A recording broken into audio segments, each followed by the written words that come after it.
Oh, hamstring. Up. Sniper, take the other picture. Yeah, I mean, that's how you can formulate opinions without having true facts. I'm telling you, think about it logically for just a second. Dear Reds fans, welcome back to the Zebra Zillionaires. It was a tough one yesterday. Live from Chatterbox Sports Studios, it's Off the Bench with Tom Brenneman. Good morning, good morning. It is a Thursday morning before Christmas weekend, and Merry Christmas. Happy holidays, happy Hanukkah. It's great to be alive. It is another beautiful sunny day here in the heart of Hamilton, Ohio. That's right. Ellie, does it get any better than that? It does not. It doesn't even get a little bit better than this. This is like the North Pole. It's the North Pole of Ohio. It's brilliant. I like how we have this hat hanging here. It looks like we got a little mistletoe. Yeah. Oh, boy. Mistletoe. Look at that. That's good. Right there. That's good. Reed, you all right today, big boy? I'm doing great, High Tom. and tight. You're looking good. Yeah, I got a new hair. Listen, my wife, she's a hairstylist. She said her client canceled on her. She's like, hey, hightail it over here. She works about 3 blocks away from here, so we ain't got a haircut. Perfect. All right, Perfect. I like that high and tight look. That's a good Yeah, look. yeah, I want to look go like with I'm that, in but the my Marines. wife won't let me. She won't let me do it, and she's the boss. Casey, how you doing? Big league lid there, Casey. Thank you, Tom. I was going to save this for the Red season, but I love this hat so much. I really do. But I don't know it's why. comfortable. You like the look of it. All the above. What? All the above. I just don't know why we ever changed from this Red I Sea agree. to I agree. it looks so good. 100%. I love it. I mean, I don't know what what they call that style of writing. I don't know if anybody else does either, Old for that English. matter. But Old that is a good look.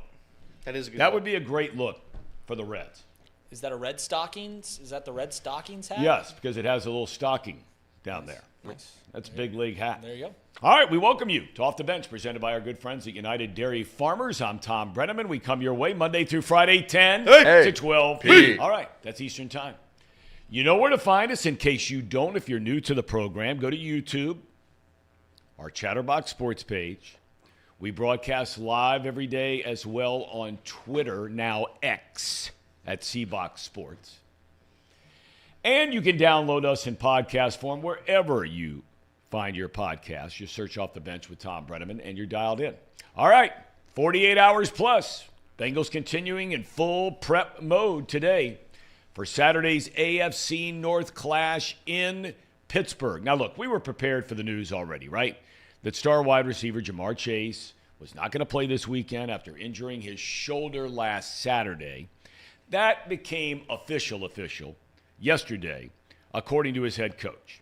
Zach Taylor would not put a timeline as to when Chase might be back. Of course, it's the Steelers this week, a trip to Kansas City next week, and then the season finale at home against Cleveland. Will 2 wins get the Bengals in the playoffs, or do they have to win all 3?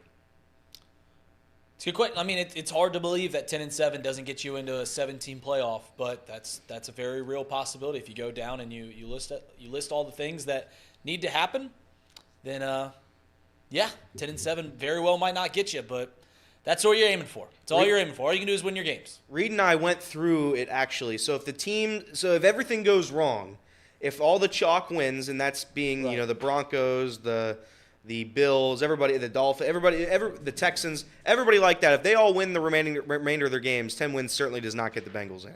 So you're gonna have to root for a little bit of chaos here. Bengals, I think the best case scenario would be 10 wins, and you need the Texans to just tank. Texans and Broncos, need them out of here. Yeah, it's I think Casey brought up ESPN did a simulation for the rest of the season, and they had the Bengals losing every game, so that's not the point that I was going to make. He said that every wild card team in the ESPN simulation went 11-6, which is just wow. it's incredible. Yeah, I mean, I was kind of shocked when I saw it too. They had Buffalo winning that division at 11-6. Miami was 11-6. I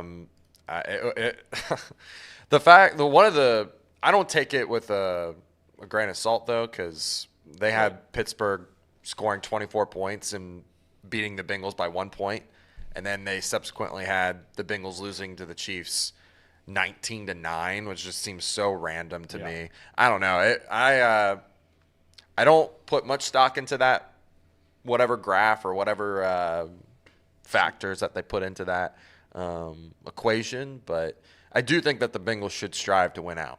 I really do, because I think it could come down to a scenario where we're looking at maybe having to get 11-6 in order to even make it in. So it's going to be a tough couple weeks. Well, it is going to be but one thing they've done, they've kept this one game mentality thing. That's right. I mean, they really have. Yeah, and you could say, look, that's worked since the beginning of time, right?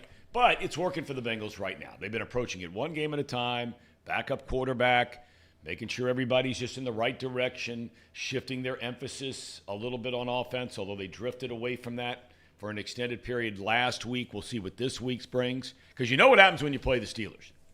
It's tough sledding, baby. Tough sled. Tough sled. Don't forget, this weekend's game is Saturday. That is a 4:30 kick, and the game is on NBC. Fake news. The Baltimore Ravens are none too pleased about being such a big underdog in their Monday night showdown in San Francisco. The Niners are a whopping 5.5-point favorites against the team that is tied for the best record in the National Football League. Believe it or not, that spread, 5.5, is the second largest during the career of Lamar Jackson. It was 5 years ago, his fourth start in the NFL. Jackson and the Ravens were a 7-point dog at Kansas City. Ravens lost that game by 3 in overtime. College football, tense moments. Boy, some of the reactions were phenomenal yesterday if you watched any of that. Ryan Day got the most pub because the number one recruit in the country is this wide receiver who everybody and his brother was trying to get to flip. And the number one defensive lineman in the country was another Ohio State commit that everybody was trying to get to flip. And then once both of them signed the dotted line later on in the afternoon, Day said, that first of many beers is going to taste mighty good tonight. No doubt. It's a good line. But at the end of the day, the Blue Bloods, right, on National Letter of Intent Day, they just keep getting richer. According to most analysts, Georgia, Ohio State, Alabama, Florida State, Texas, hauled in the best talent. It was not a good day for that school up north. Oh, no. Michigan. First of all, the NCAA notified the Wolverines athletic department yesterday. 4 level 2 sanctions and 1 level 1 sanction. Level 1 is the highest, the worst sanction, okay? For their illegal recruiting during COVID. This has nothing to do with the other 2 investigations going on with Michigan. The computer stuff, the FBI is in on that one. And that's not an exaggeration. The FBI is in on that one. And the other one, of course, is the sign stealing. You know, you're a good friend of mine, Connor Stallions, right? Oh, there are some dark days ahead for Michigan. You can mark it down. And not only that, yesterday, their recruiting class, by most analysts, did not even rank in the top 15 in the country. Now, that, to me, is a huge surprise. Yeah, it is. That's a huge surprise. I mean, with all the allegations, I mean, you gotta I know, but I mean, come on. It's Michigan. I mean, I rib them a lot and all that, but I mean, it's Michigan. Right? I mean, the 3 straight Big Ten championships. It's Michigan, one of the great brands in college sports, right? No doubt about it. No doubt about it. Some say the best. Makes you wonder, though, what is going on. Of course, they signed Mr. Ohio football. Jade Marshall. Traitor, forever. It's like Desmond Howard. He's like, who's that cat that's on TV? Charles Woodson. All the great Michigan guys, almost every single one of them, are Ohio traitors. That's right. Tom Brady. Well, he's a California guy. Oh. College hoops. Was the crosstown shootout last week a one-off deal for Xavier? Taking care of the ball, raining down threes, playing with incredible fire and intensity. Well, you know what? Maybe it was. We're talking about a team that lost to Oakland, California, or Oakland, Michigan, right? Too, yeah. And who was the other one? Delaware. The fighting Blue Hens. The fighting Joe Bidens. So last night, right, it's their Big East Conference opener on the road. And in fairness to Xavier, I mean, earlier this year they went on the road in Purdue. They didn't back down. Played them tough. Played Washington tough out west. But St. John scored on its very first possession of the game and would never trail in an 81-66 win. It was the first ever meeting as head coaches between Sean Miller and Rick Pitino. In fact, for Pitino, the win last night was his first as a head coach in the Big East Conference in over a decade. The Muskies started the game 0 for 9, turned it over 3 times before finally getting on the board, their first point 5 minutes into the game. This was not good. Not good. Next up for X, a home date Saturday afternoon against Seton Hall. And speaking of the Pirates, they shocked the college basketball world last night. They beat 5th-ranked UConn, rolled them 75-60. And the upsets were just getting started in the Big East. Villanova, who has been terrible, I mean terrible, they go to Omaha and beat number 12 Creighton last night. Elsewhere, Duke beat Baylor by 8. 11th-ranked North Carolina knocked off number 7 Oklahoma 81-69. And Dayton continues to win. They played Oakland last night. But was it the same Oakland? Might have been from Oakland, from California. 91-67, the Flyers. Flyers got a nice little team. Well, that's a good win. As we all know, Oakland's a tough team. You throw out the record books. Yeah, absolutely. Absolutely. You throw out the record books when Dayton and Oakland get together. No doubt about it. Oakland's in the same conference, though, as Casey, you may not know this, but your alma mater has a basketball team. They do. They're in the same league as Oakland. They are.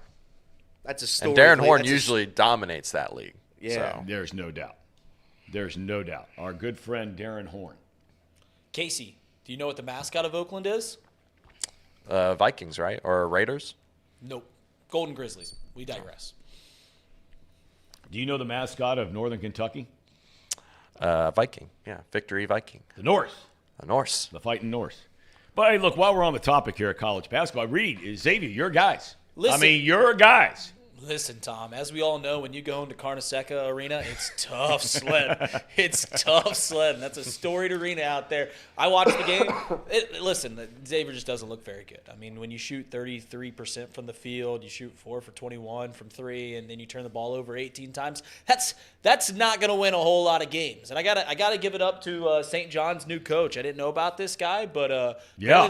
I looked at what he did overseas, looked at what he did at Iona. I'm telling you, this Rick Pitino guy might be an up-and-comer. Not bad. Not bad. Slick Rick. Yeah. Slick Rick. I watched a little bit of the game. I unfortunately had to make a responsible wager on St. John's -6. I thought that was great There you value. go. So that was a big win for the old Elliott. But I thought Xavier was keeping it close for the first half. First half, they started out really slow, and they kind of stormed back. It's just, listen, Xavier likes to play so fast. They saw that last year, a lot high-scoring games, and when you're not hitting your shots, you're just going to get blown out because, I mean, there's not a whole lot of great defense there because they do play so quick. And then on top of that, you're turning the ball over 18 times. You're not going to win Big East games. No, you're not. You're not. But, I mean, it's really weird. We talked about the other 2 upsets. Villanova, you talk about a program where the wheels have fallen off. I know we don't talk a lot about college basketball. We have the whole winter to start talking about it as we're getting into conference play now after the holidays on a pretty regular basis. But, man, ever since Jay Wright walked away, it's just boom. Yeah. And they go into Creighton last night and beat the Blue Jays, who have a good, solid team. Yeah, at what point, do they stop getting credit for Jay Wright? Because, they started the season out ranked, Villanova did, as they did last year. Yep. And last year they weren't very good. This year they've lost some games. They still got good talent, and obviously they won a ranked game last night. But at what point does Villanova stop getting credit for the teams of yesteryear, I wonder. I mean, maybe they'll storm right back and be the Villanova of old, at least be a shell of the Villanova at old. But at this very moment, that's at some point the credit's gonna wear off. That's a money-making machine for that school. It is. And they better All the find a Big way East to get schools. it right. All the Big East schools. Well, yeah. But Villanova, I mean, we're talking about national championships Right. here. I know UConn won it last year, but I mean, Villanova, we're talking about multiple national championships here just over the last 7-8 years. And they got to get that thing straightened out. You can't let that thing fall apart. And we've seen a lot of programs, basketball, football. I mean, you guys aren't old enough to remember. What's going on at Florida State this year, I mean, when I was younger, and like many of you, I mean, Florida State, Nebraska, and Miami of Florida were in the top 5 every single year, if not 1, 2, and 3 in some given order. Mm-hmm. Bobby Bowden, Jimmy Johnson, right? You had Tom Osborne out there at Nebraska. And up until this year with Florida State, you don't hear a peep out of those 3 schools on the national landscape anymore. Yeah, That's how far it can go. Yeah, Florida State they won the national championship about a decade ago, right? Florida State won. Well, when Jameis your was guy, famous Jameis, was there. Yeah, my guy. Yeah, they won back then, but you're absolutely right. I don't know if Nebraska will ever get back on that scale. But yeah, things come and go. Empires fall. Boy, now that is big right there. Empires fall. I like He it. made that. He made that. Do you think he came up with that, or you Oh, think that's you read him. that? That's all him. Really? Oh, yeah. Empires fall. Okay. All right. We have an old friend coming back to the program today, Paul Daugherty. Oh. Very excited to Doc. have Doc back today. We're really fired up about that. He's behind that paywall now on Substack. So to read his stuff, and he's writing like 4 or 5 days a week at least, and it's always great stuff. But I want to get his thoughts on what's going on with the Bengals, what's going on with UC, because, I mean, we'll learn about UC in enough time here. Satterfield was all fired up about the recruiting class he brought in yesterday, heard his comments. I mean, what's anybody going to say, right? And don't forget tonight, I mean, I can't believe that Cal's not with us today.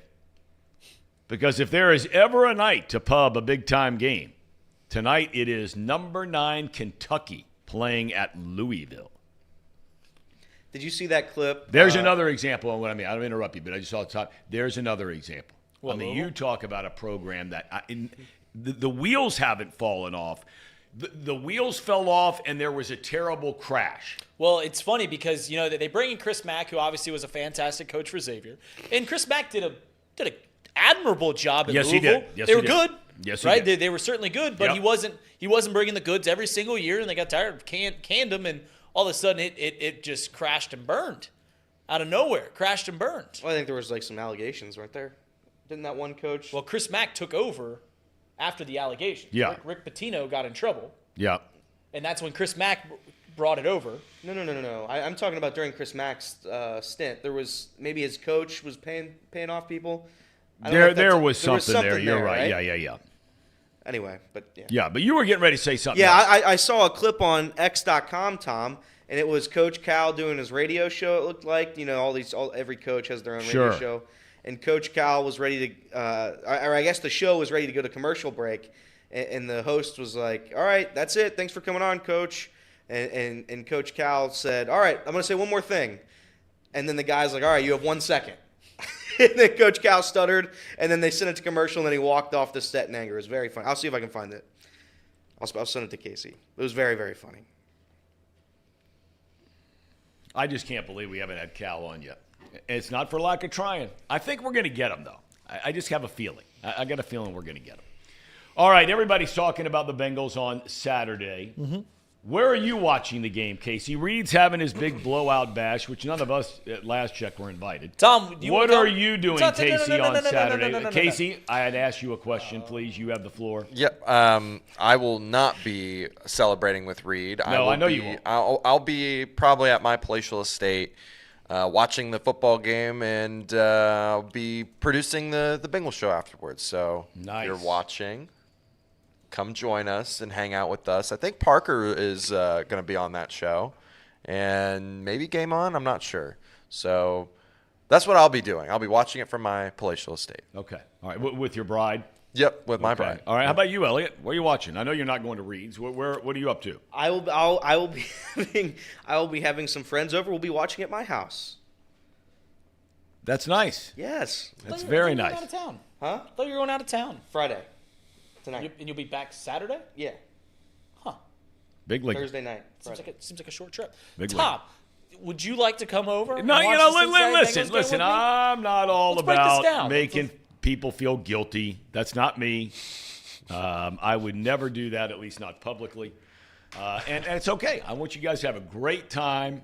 What are really your a great plans? time. What are your plans for Saturday? Well, we have a lot of, like a lot of people, you have family that comes in for the holiday and that kind of thing. So my father-in-law, who sadly just got diagnosed recently with Alzheimer's, he's doing good now, but we all know how that turns out, sadly. Good Lord willing, maybe something's different. But he's coming into town, so we're all fired up about that because he's great to have around. He's full of life and fun and upbeat, positive, which is a complete 180 from everybody else in my house except for me. They're all cranky. Luke the crankiest. Oh, yeah, cranky. Especially if his picks don't go well.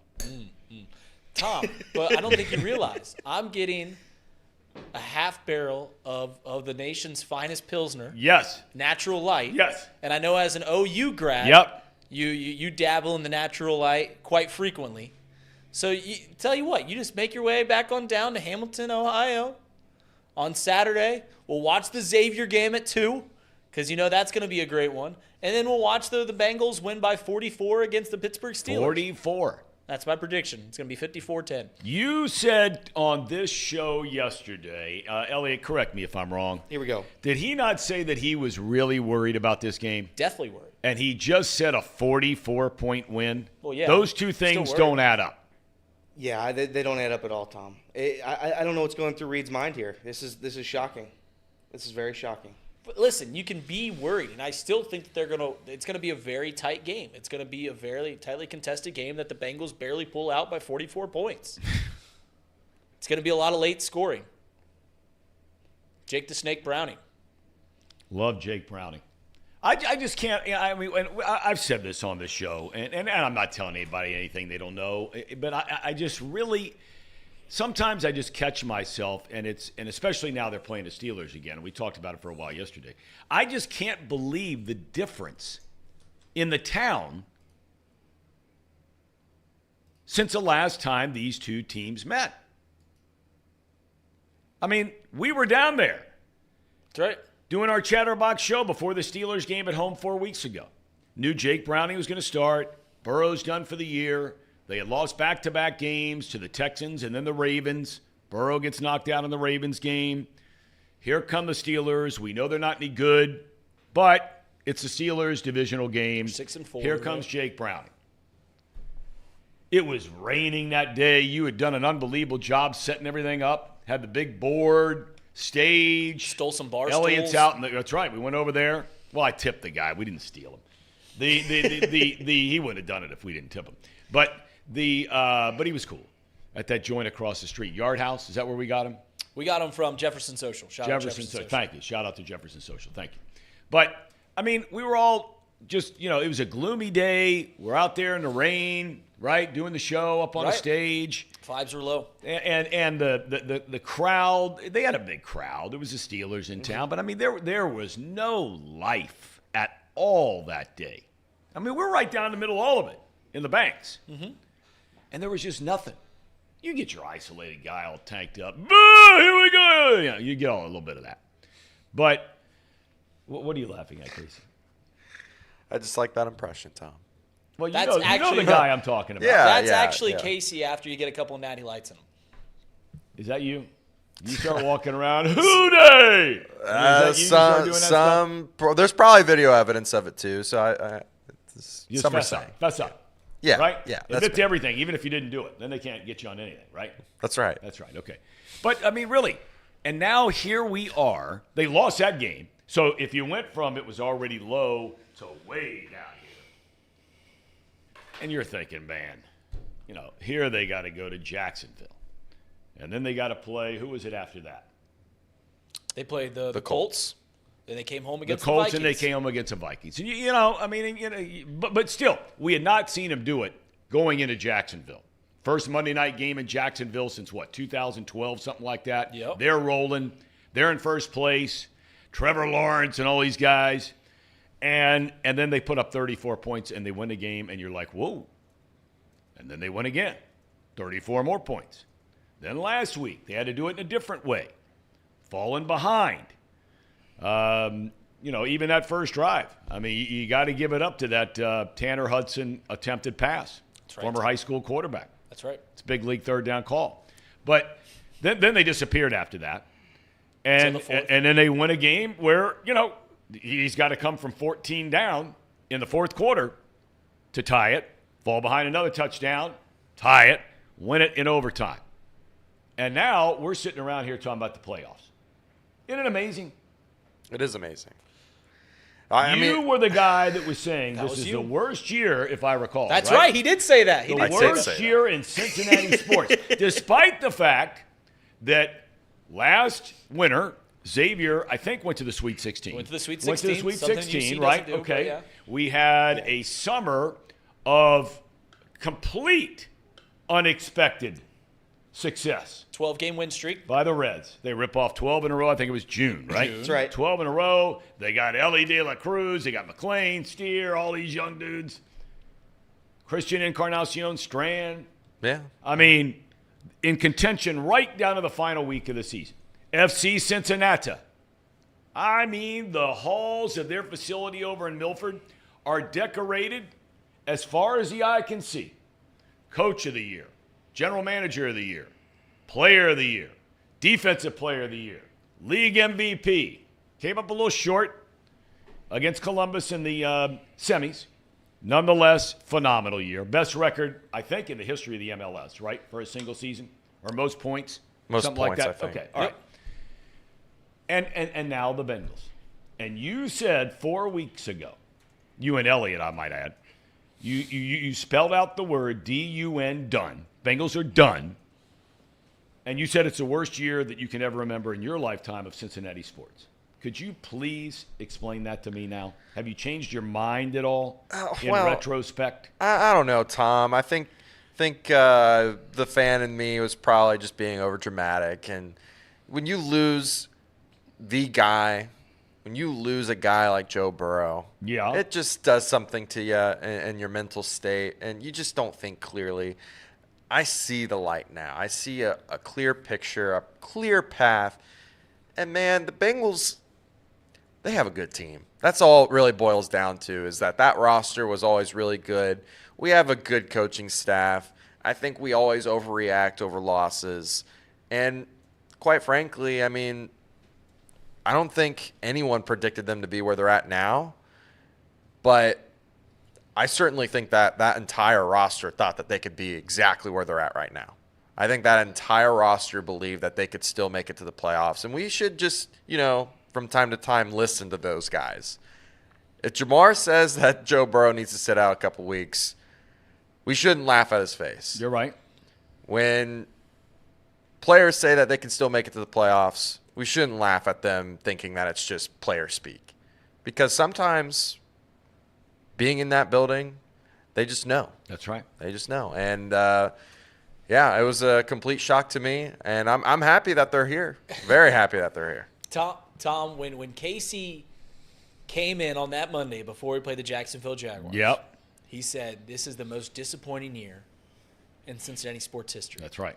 The next day, after the Bengals win in overtime against the Jags, he said, I think we can still win the division. I think we can still rattle this thing off. A complete 180 in just 24 hours. That's what I love about Casey, Tom. He goes and rides with the wind, and this has been a roller coaster all year long with the Cincinnati Bengals. If it dips down, Casey's dipping down. If it rides high, Casey's riding high, and he's riding high right now. I don't think there's anything wrong with that. You are a fan. You are just as much a part of the team as That's Joe Burrow right. is.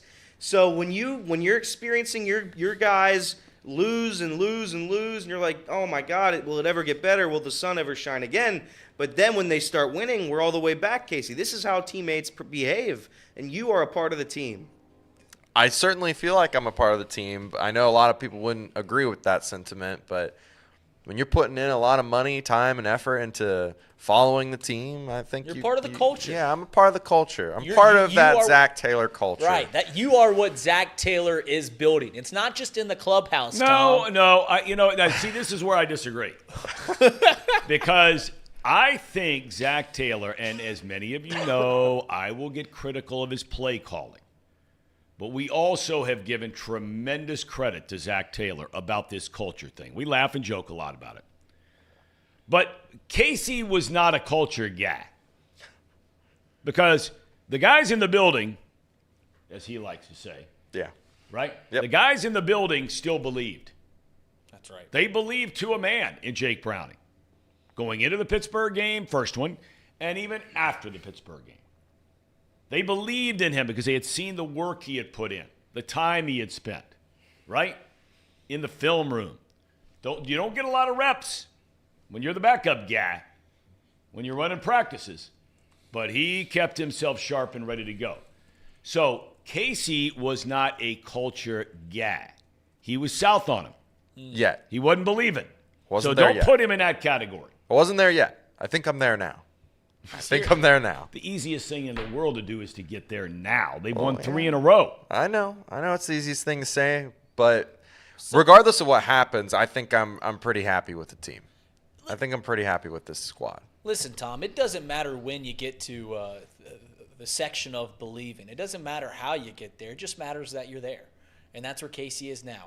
But you bring up a good point about what it was like just 3 weeks ago down there. We're doing our live show at the Banks. Yep. And it's rainy. Ugh, It's cold, terrible. muggy. It's the first game since Joe Burrow goes down. And, I mean, just no energy at all. No energy. You guys thought it was a good crowd. I didn't even think it was that good of a crowd down there. And I think it was mostly because it was so groggy of a day. And since then, vibes all the way back up. Took a couple games. Took a game in Jacksonville, as you mentioned. Took a game at home against the Colts, and took a game against a comeback win against the Vikings. But, we're all the way back, and we're talking like, can this team still make the postseason? And it's right there in front of us. It's right there in front of us, and they're playing good football. I mean, 3-1 with Jake Browning as a backup. I don't know. I tweeted out this stat. Jamar Chase isn't going to play, and we can get into Jamar Chase not playing. But the Bengals, when Jamar Chase doesn't play, they're 3-1, averaging like 28 points a game when Jamar Chase doesn't play. And I'm not saying that That's Jamar last Chase year. That's last. Correct. Yes. Correct. But still, I mean, this team since pretty much week 4 averages like 26, 27 points a game, Tom. Yeah, and to be fair to all the people that think that we can sweep the rest of these games and make a real run in the playoffs, Jake Browning has only gotten better, and better. He's shown improvement in different areas each time he steps on the field. And I think we talked about this yesterday, but Jake Browning, this last game versus the Vikings, he didn't just show that he had resiliency, but he showed that he can make plays when it matters most. He's like truly showing that he can be a nut cutter when it's nut cutting time. Mm-hmm. He can get that ball to T. Higgins when he needs to get to his playmakers. He can extend plays, make the right reads. And, if you watch some of the film from Coach Caskey, there's like 4 or 5 plays in the first quarter alone that could have been touchdowns if he just makes the right decision or makes a better read. Or if you're a guy downtown, Charlie Brown Jones would run the right route and keep running and not look up in the air. He talked about that. Yeah. I mean, it was not a great route. come on. I actually tried to defend Charlie. I can't really defend him on that. did? He was pizza boying it. He was pizza boying the pizza box. Have you ever heard of that terminology as a receiver? You're pizza boying it. Yeah, but it was wasn't a what good happened look. in front of that pizza boy effort that led to him even being in that position. He had slowed down. He's looking back when they tell the receivers, don't look back. You slow yourself down when you turn around. Keep running. That'd have been right in the basket, right there. Would have been 6. Woulda, coulda, shoulda. But all I'm trying to say is that I don't think that we've even truly seen what it looks like when it's perfected, because Jake Browning is still improving. He's still getting better each game. And there's a lot there that we just haven't seen yet. Sure. I mean, T. Higgins had a couple wide open throws for touchdowns that Jake Browning just makes that decision to throw there instead of checking it down, I mean, we're talking about a whole different ball game. But when it came down in that second half, he started making those decisions. He started making the right decisions, and it paid off. They started. For the catch-22 there is, you're absolutely right. When you're a young quarterback, there is infinite room to improve, and we're seeing that with Jake Browning through his first 4 starts. Getting better. He was almost lights out against the Jags, and then nearly a perfect game against the Colts, except for the interception. And then against the Vikings, comes up, and once he comes back and plays. But in the same just as they can continue to get better, a young quarterback can very easily digress. Yeah, and you're waiting for the other shoe to drop. Listen, they play a team that hasn't played great defense at most of the season in the Steelers. They have a great pass rush. They obviously don't stop the run very well, but they can get after you. And he's already played the Steelers one time, and then the week after that, they play a top 5 defense in the Chiefs. Week after that, they play the top defense in the league in the Cleveland Browns. So it just as easily as you can see Jake Browning continue to progress as a starting quarterback, as a rookie quarterback, you can see it go very easily other way, and things go in the crapper very quickly. No doubt. Yeah, I want to get high on Jake Browning. I think he's very good. I think he's vastly blown away all of our expectations of him. Saying that, there is something like you're talking about this Reds team. Well, Ellie De La Cruz, well, he can't get much worse. Respectfully, of course, he did great. Could Matt McClain get worse? You look at all these rookies, right? Because eventually water finds its level. With Jake Browning, I do fear that eventually water will find its level. He is capable of throwing that bad interception, the same bad interceptions I'm saying Mason Rudolph is going to make in that game on Saturday. So I could see it going both ways. The issue is I like the talent around Jake Browning more than I like the talent around Mason Rudolph. It is worth mentioning, Tom, and we can get into this now. Like as you mentioned in the monologue, Jamar Chase officially out this year. Yep. What is this Bengals offense? What is the Bengals offense led by Jake Browning look without the top target? Well, I mean, look, we saw it in the fourth quarter last week what they're capable of. I mean, that doesn't mean that you're going to all of a sudden. I mean, somebody, I can't remember who they said it was. Somebody went to Higgins on a sideline. And we've talked about this. You have to feel for Higgins. He's been hurt a lot this year. This is a very important year for him in his future as far as the contract is concerned. He has been a model citizen, great player here his first 3-4 years in the league. And this year's just not gone his way. He's dropped a lot of balls, starting with the very first game against Cleveland. But whoever it was came over to him on the sideline when Chase went out and said, hey, dude, you got to be the man. Mm-hmm. And we know he's more than capable of being the man. He's proven that time and time and time and time again. And he was. So in the fourth quarter last week, they scored 21 points. Officially. The first play of the fourth quarter was a touchdown pass in the corner over the shoulder to Higgins. Mm-hmm. Right? Then they get the incredible play where he reaches over to tie it. They fall behind. And then they come back and tie it again. Higgins. So, they scored 21 in the fourth without Chase. Now, does that mean they're going to be able to do that every quarter? Of course it doesn't. But at least they have a what have you done for me lately sort of scenario where there can be some confidence there in knowing that you put up, it actually was 24 points if you include the 3 in overtime. Right. That they scored in the fourth quarter and then the field goal by McPherson to win it. Right? So that's, I mean, you got something to build on. No, yeah, there's no doubt about it. And we like I mentioned last year, they go 3-1 without Jamar Chase. That was during that 10-game win streak that rounded out the season. So they've done it before, obviously, with Joe Burrow at quarterback. I think they averaged like 28 points a game over that 4-game stretch without Jamar Chase. So yeah, they've done it before. It's just a big part. And I mentioned this earlier in the week. I know Casey has brought it up. A big part of the offense is how much attraction Jamar Chase pulls, right? There's almost a gravitational pull there that you've got to put 1, if not 2 guys on him because he is that explosive. You go into a Bengals game, if you're the opposing defensive coordinator, and say, hey, listen, they've got a lot of weapons. I'm not going to let Jamar Chase get 200 yards today and score 3 touchdowns. I'm going to stop him at all costs. So a lot of resources, a lot of pull is going to be put on Jamar Chase. With him not being there, then you can divert resources two other places. I think it was I was listening to Brian Billick on some other show this week, not just ours, but he was talking about how You said he was on Cowherd show. Yeah, I was listening to Colin Cowboy. Yeah. It's a good show. It's a good Well, show. why would you just say it? Well, I mean, you think like we're in hot competition with Colin Cowherd? No, I just didn't. I didn't think it needed to be said. I don't know. I bet Coward's not on X.com. That's right. That's right. He's not live on X.com Continue. like we are every single day. But he was talking about how you can stop any offense if you divert the resources. If you want to stop a team and not let them get 20 yards a game, you can put 11 guys in the box and say, hey, you can just dump it over top of us every single time. Yep. So what happens to this to stopping this offense when you're not diverting resources to bracketing Jamar Chase? That's what I'm wondering. Are the tight ends going to be open? Is Tanner Hudson going to slip open after 10 yards and going to be wide? Is Mitch Wilcox going to have a couple catches?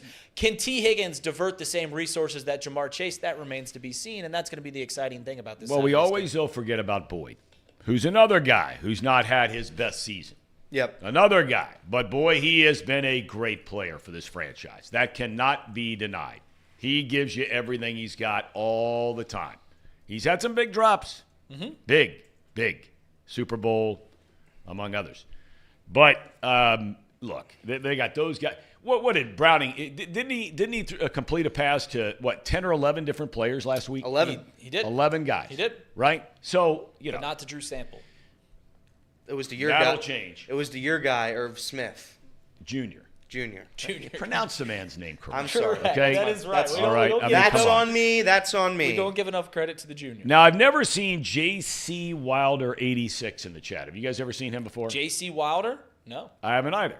In capital letters, we're talking about Jake Browning and how well he's playing, and he says in capital letters, first time I've ever heard from J.C. Wilder 86, he's not played in Arrowhead yet, so chill.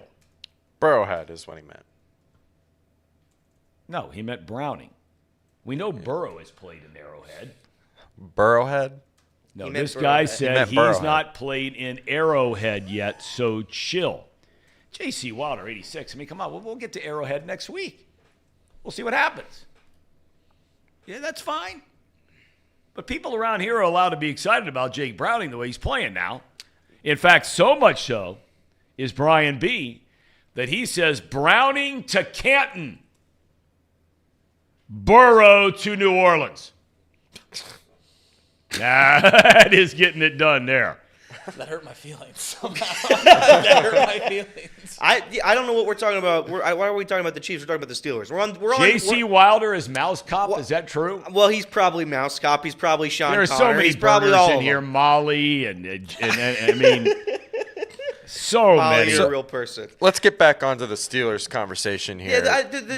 Because there's some really important things to talk about because of Jamar Chase's injury. There's a lot of injuries on the other side of the Yes. ball for the Steelers, and they don't have Minka. They won't have KZ because he'll be out for the suspension. And they upheld that, by the way. It's going to be for the regular season. If he does come back for the postseason, that was the original punishment. That's still up for debate. But, yeah, he's out this week. Yeah, he's out this week. On top of that, their third-string safety is also on the injury report. So there is a lot of injuries in their backfield. If there was a time for T. Higgins and Tyler Boyd to have their way, to step up, this would be the game. You're down your quarterback of the defense. You're down the second quarterback of the defense and that backup. They got to do something this game. And part of that has to be on Jake Browning, too. He's got to let that ball rip. You got to be able to torch this defense. I mean, I said it on Mac and JT. There's absolutely no reason you don't run the ball at least 25 times and at least have 5 or 6 shots deep targeting those safeties. You got to. I mean, there's no reason that you don't. And, I mean, if they do, I think they're going to win this ball game. I really do. Of all the guys, I'm curious, and we went into this a little bit about who would get the snaps, and we thought that it's going to be a combination of all those guys. Downtown Charlie Brown Jones is back and healthy again. What is so funny? Continue. I'm sorry. All right. And you have Yoshi This is Boss, so shit. right? Yoshi, right? I mean, Trent Irwin has always been a solid guy when you needed him to step up. So, I mean, if they indeed, they want to pay more attention, give him the chase treatment, him being T. Higgins, which one of those guys, Irwin, downtown Charlie Brown Jones, what are you laughing at? I just like the way you say that every time. Or Yoshi. Who do you have the most confidence in to step up and be a big-time contributor this week? If you had to pick one of the three, which one would you pick? I'm picking Trent Irwin. I mean, he's been there, done that, and he did it at a pretty decent level when Shamar Chase and T. Higgins have been out, and he's been serviceable. So I think that he's the guy there, at least to take majority of those snaps. And I think after that, it's Yoshi, man. I mean, he's had some moments where he's been wide open and they just not giving him a chance. And plus, you know how I feel about RAS scores. He's the top percentile athlete in terms of a receiver in the last 20 years. So give him a chance, right? Give Yoshi a shot. What do you guys think? I think it's going to be your guy, downtown Charlie Brown Jones. I think, listen, nobody runs to the sidelines faster than him. He works east and west so good, doesn't he? Listen, Tom, when the time's running out, you need quick, short passes, quick slants to the sidelines, little fade routes. We got to go down. It's 2-minute drill with Charlie Jones always. Charlie Brown Jones. You throw it to him. He's going to have 15 catches for 20 yards, but all downhill, all to the sidelines there. Never seen a guy run faster east and west in my life. That's right. If you want my serious answer, it's Trent Irwin because I think he's the best. Yeah. Listen, I'm not even talking about the bits that you guys doing with Charlie Jones right now. Charlie Brown Jones. Charlie, the Downtown Charlie Downtown. Brown Jones. the great pumpkin Charlie Brown Jones. But last week we saw him almost break free for a touchdown. Obviously, we talked about the route already. Slide overthrow, the pizza guy, as Casey likes to talk out. But I have a feeling, a strange feeling, a hankering that Charlie Jones is going to have a huge play at some point in this week's game.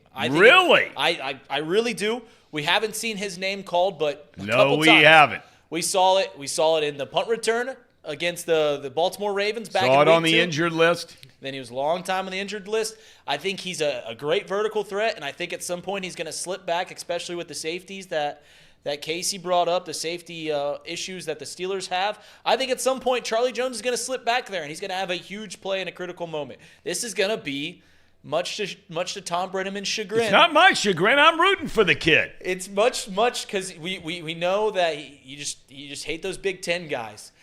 That it's going to be Charlie Jones breaking loose some point in the game. He's going to have a huge play. But are we sure he's playing, by the way? Is he questionable at all? No, he's good? He's good. He's all good he now. got rocked at the end of that regulation. Boy, did he get hit. Rocked He did. by That our was a own scary guy. hit. There's no doubt. And that's such a dangerous job, man. It does take courage to do that job. I think it's the hardest. I think that might be the hardest job. One of them, at least. A punt return man. That's brutal. This is a sidetrack that has nothing to do with what we're talking about, but just being a punt returner. But my best friend was our punt returner back in 8th grade, and he talked every day about how much he hated doing it. And you know what the call sign is for get away from it, right? Peter. I was on the punt team with him, and he did not return a single punt all year long. He's like, I ain't taking it in. I don't blame you. So the punt would go up, and I would just hear, I'd be running back trying to block for him. I just hear, Peter. And every time we'd rush on out, didn't return a single punt all year long. Never get on a guy who does that gig. No doubt about it. Nope. Even though Elliott's beating him down about running east and west. I think Tom was Did beating you him say down. that? I think you were saying that. Have you You ever said it first. I don't think so. I think I you said it piled first. on. Charlie Jones, every time he returns a punt, runs probably 45 to 50 yards. Now the net gain is normally around 4 to 5 yards, Right. But he gets his steps in. Yes, he does. He gets his steps in. Yes, he does. Which, after the show yesterday, I'm driving back, and I get back home, and I was bouncing around later in the day and looking at some stats. We joke around a lot about this, but this Brad Robbins thing. Terrible. We've learned the last couple of years, the Super Bowl 2 years ago, last year AFC Championship game, how when you're right there with another, trip to the Super Bowl on the line or in the Super Bowl to win the game. Mm-hmm. Just about every single time you can look at like 3 or 4 plays that can spell the difference between winning and losing a game. And it could be in the first quarter. But we know what happened last year when, Chrisman hit the ball wrong off his foot and it allowed the punt return to come back, setting up the game-winning drive for Kansas City in the AFC Championship game, and the entire city went south on Chrisman. Well, again, we challenge you. Just go look up the numbers after Chrisman took over last year compared to what they're watching this year. Bengals are 31st in the league. Punting. 31st. What am I getting at here?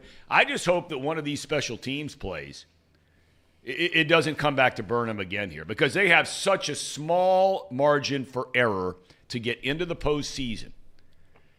And we're joking around about Charlie Jones and that kind of thing, but I mean, this Brad Robbins thing is ridiculous.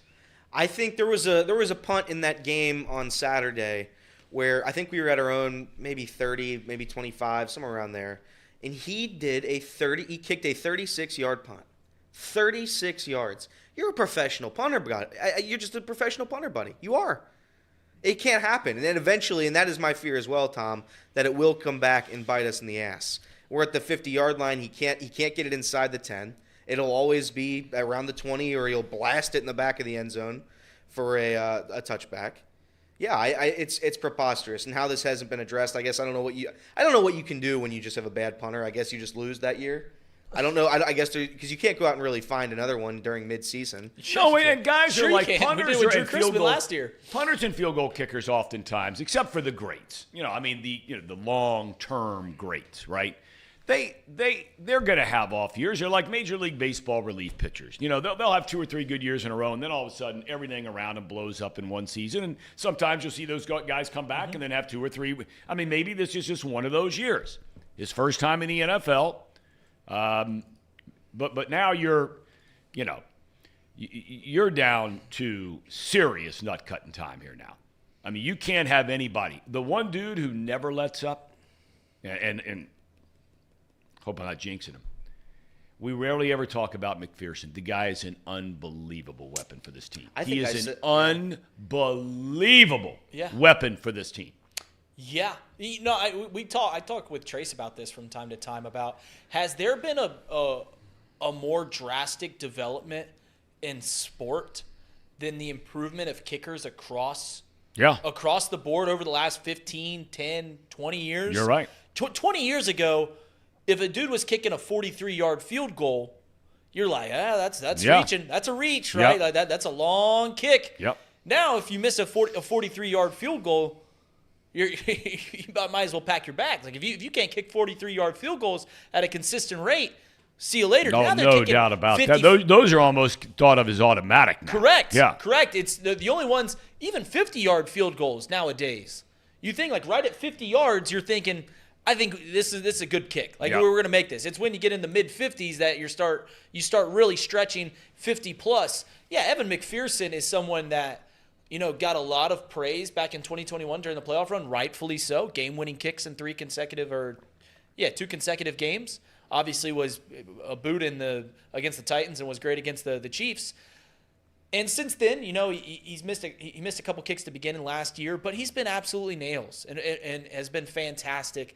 And maybe we don't give him enough credit in this city. Maybe we've just kind of grown accustomed to like, hey, Evan McPherson's going out there for another 53-yard field goal. Here comes another make. Yeah. Because when he misses, it's a shock. It is a shock. Yeah, that's the complete paradox, or the complete difference between him and Brad Robbins. When Brad Robbins actually has a punt that looks like an NFL punter, you're like, oh, that was nice.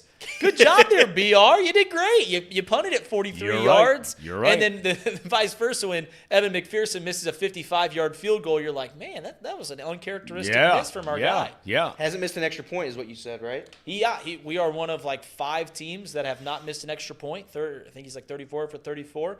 From 50 plus, he's about middle of the pack I think he's like 7 for 12, but we do, because he has the leg that can get to like 57-yard field goals and stuff like that, we know that is a possibility. We do stretch him out. Other teams, if they don't have a kicker to kick a 57-yard field goal, they don't even attempt it.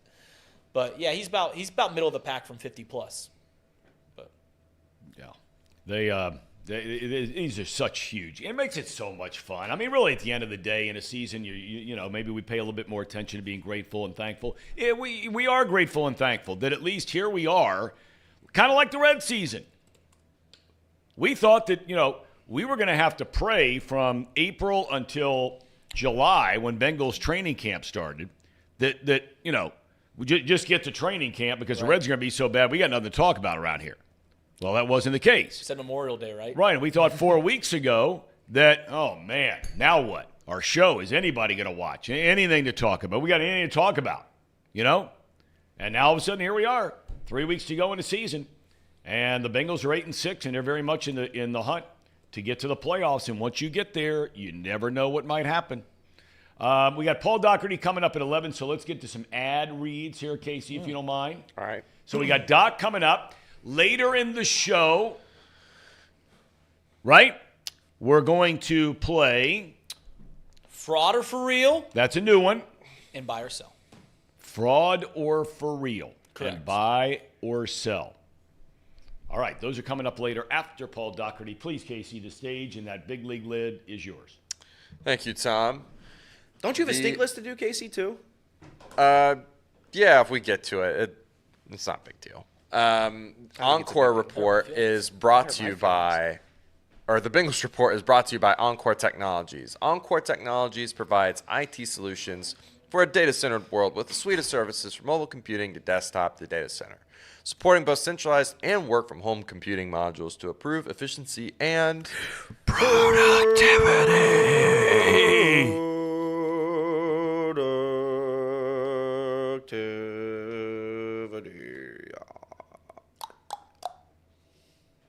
You can visit encore.tech. Path to innovation begins here.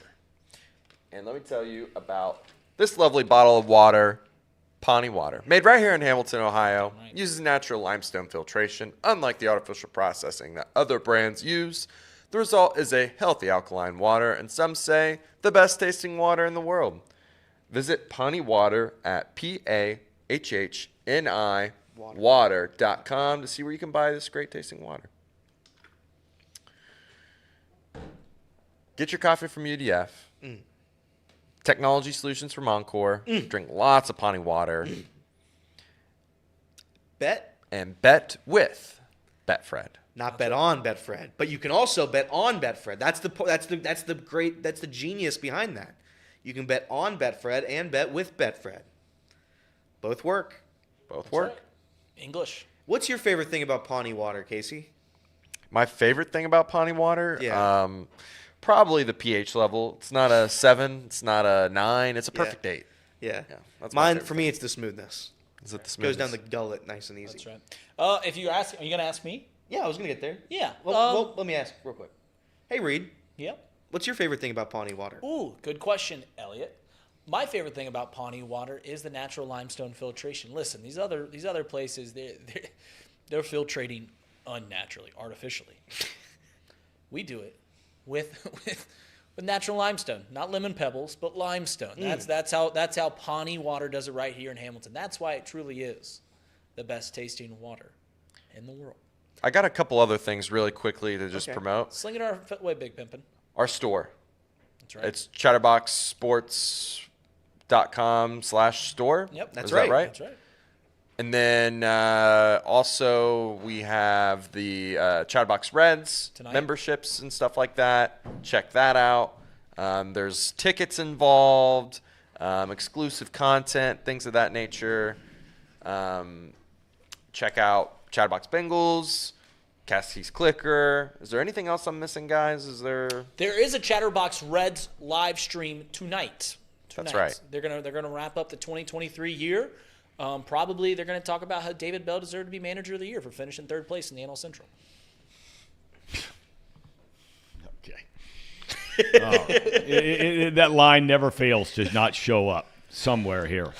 Just seeing if anything's going on here in the chat today that I need to be aware of. Doesn't look like it. Am I missing anything here, fellas? Any big super news? Chats. People are talking how far Elliott can kick. If Evan McPherson went down, is Elliott our backup? That is a good question. What happens? Goes to the punter, I think, right? Like Brad Robbins would. They probably just wouldn't kick at all. Yes. Right? They probably just wouldn't kick. The emergency. Here's a fun fact: the emergency punter, because each team has that just in case. The emergency punter for the Kansas City Chiefs is Patrick Mahomes. Really? So if their punter goes down, it's Mahomes. Well, that's how most high schoolers, most high school teams, the punter is just the best athlete on the field. Like they just ask the quarterback or the wide receiver, like, "Hey, can you punt the ball too?" Yeah, here you go. All right, let's get to our main man, who we have not seen in a long time. I mean, he's a big league operator. He always was back in his days at, the Enquirer, lead sports columnist for over 30 years. But now he's behind his paywall thing on Substack. I mean, he's got all these fancy website things going. Paul Daugherty, welcome back. How are you? I'm great. How are you guys? We're doing good. We miss you. How's everything? Life treating you all right? You ready for the holidays? You ready for Christmas? Going to be around family? What are you up to?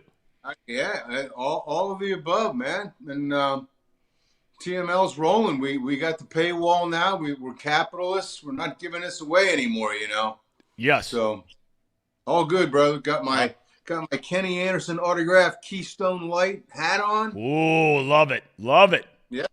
Love get it. much better than that, man. Nobody else in the world has one of these, except maybe Kenny himself. What's that sweatshirt? What's that say? I can't see it. It says Champion Athletic. Oh, nice. They make the best sweatshirts. And, I mean, we're not They getting do. paid, but I think they make the best hoodies. If I'm going to buy a sweatshirt, I'm only going to buy a Champion sweatshirt. Those are big leagues. I was a champion man before being a champion man was cool. Really? I didn't even know it was cool. I didn't know that anybody else felt that way about those. I didn't know that. Maybe it's still not. I'm still waiting. Yeah, that's right. That's right. But they are. They're the best. All right. I want to get to your thoughts here on this Bengals thing because, isn't it crazy where we were 4 weeks ago? We were talking about this just before you came on. It was a dreary day 4 weeks ago at Paycor on a Sunday. They had just lost to the Ravens. They had lost their starting quarterback, the franchise guy for the year. Jake Browning, nobody knows. He wasn't even all that good in the preseason.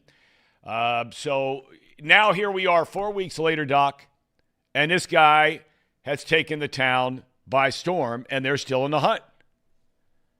Yeah, remarkable. And I think it's as big a reflection on the franchise's stature right now than it is on Browning. And Browning's been terrific, but he doesn't do it by himself. And I remember writing after Burrow got hurt, we're going to find out a little bit about this organization now.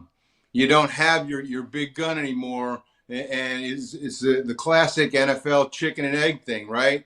Is it Tom Brady or Bill Belichick?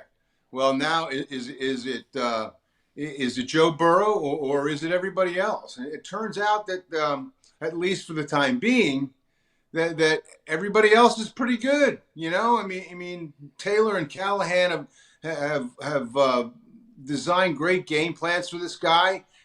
His coach pitcher has done wonderfully with him. If you go back and watch the video of his first start against the Steelers, and then watch what he did last week, it's night and day. I mean, all credit to Browning, to Jake Browning, but he also got to take into account, the guys that brought him in here when Minnesota didn't want him, and the guys who have coached him up. So it's the whole thing is reflected very well on everybody involved, not just the quarterback.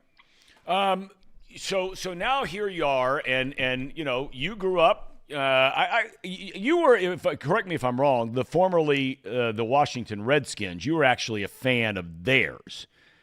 But Pittsburgh, I mean, you had some rooting interest there, and you've been around a long time and covered a lot of Bengals Steelers games. And the overwhelming majority of most of those, unfortunately for the Bengals, have been won by the Steelers through the years. There seems to be something going on in Pittsburgh right now that I got to be honest with you, Doc. It's not to say they haven't had bad years before. I mean, because at the end of the day, they're still a 500 team. It's not like this has been a total disaster. Their offense has been a disaster. But there just seems to be some stuff going on that you just don't see from the Pittsburgh Steelers franchise. Yeah, it's and I've written this a bunch of times. I'm writing it again today. It's not the Mike Tomlin we used to know, and seen most clearly recently by the way he's dealt with George Pickens or not dealt with George Pickens. Guy comes out and says earlier this week that the reason he didn't make a block for his teammate who might have scored had Pickens thrown the block was that he didn't want to risk injury. That's an insult to everybody who's ever played the NFL, let alone just the Steelers. I mean, every guy who's played through pain, every guy who's come back early from an injury, every guy who has put team ahead of self, he just insulted. And Tomlin's response was basically nothing. He's a young man. He's immature. He has to work through some problems. Hell no. The old Mike Tomlin would have benched him this week. And in fact, he has benched guys in the past. And even Marvin Lewis benched Chad Johnson, if you recall. And it was against the Steelers. It was a night game. I don't know if it was a Monday or a Thursday, but it was a night game, and Chad had acted out one too many times. And even Marvin, who never really took a hard line with players, benched Chad. Mike Tomlin's letting this guy slide. And this is not, talent-wise, one of the bad Steeler 8-8 kind of teams. They have a lot of talent on this team. Yep. Especially on defense. They should be better than 7-7, and they damn sure shouldn't have lost to New England, and who are they? They lost somebody else. Arizona.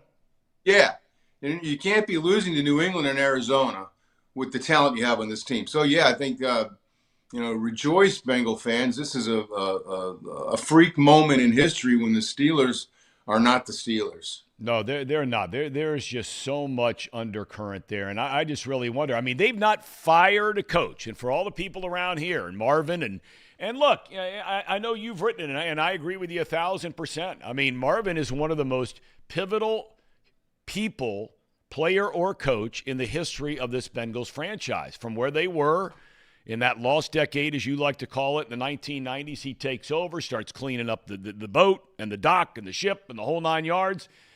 Gets into the playoffs every year, can't win a playoff game. And, that's that. But the Steelers have not fired a coach in 40 years. They didn't fire Chuck Noll. They didn't fire Bill Cowher. And they ain't going to fire Mike Tomlin, are they? No, I don't think there's any chance of that whatsoever. Maybe Tomlin takes a hard look at himself and says, I got to be back to being who I was. I remember they had a guy named Willie Parker. Remember Willie Parker? Of course. Back, yep. Who complained about not getting enough touches. And Tomlin said something along the lines of, I walk in this building every day and I see 5 Lombardi trophies and I don't see 1 rushing yards trophy, Perfect. Yep. In other words, this organization, this team is a hell of a lot more important than you are. And you might as well get used to that because that's just the way we do business around here. Well, it's not the way they do business in 2023. But no, Tomlin's going nowhere.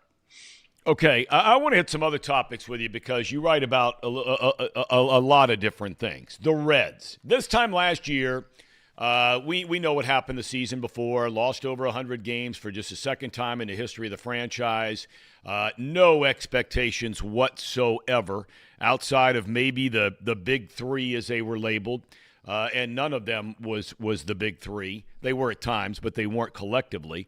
And everybody was counting on Jonathan India and Tyler Stevenson. Well, here we are a year later. They have an unbelievable run at it. Don't get eliminated until the last week in the playoff race, a wild card race.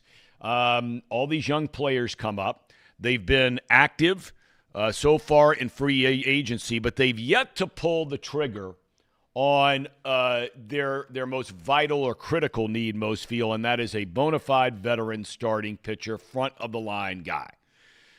Do you feel like that they let down they let down the fan base where now the expectations are so very different Do they let him down by not making that deal if they don't make it? I don't know. Emotionally, I'd say yes. We were led to believe that they would make a run at a top-of-the-line guy, and apparently they did with Sonny Gray and didn't get him. Worse than that, St. Louis did. So emotionally, yeah, sure. You're a fan. You see the promise of last year. You understand that Joey Votto's contract is off the books, and a lot of your team is under cost-controlled team control. So, yeah, on the other hand, realistically, who are they going to get? You know, they're not going to get the guys that are off the board now. They're not going to get the guy Yamamoto from Japan.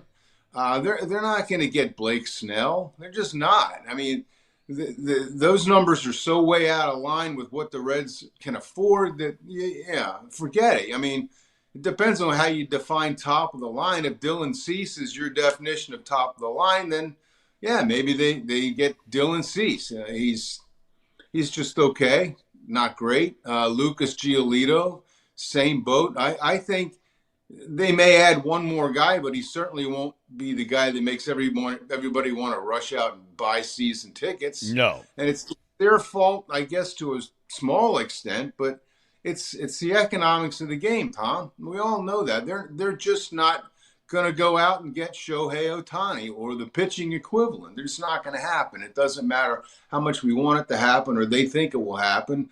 They're never going to have the money to get a guy like that. You know, maybe Jordan Montgomery type of guy. He'd be great. He'd be the top of this rotation.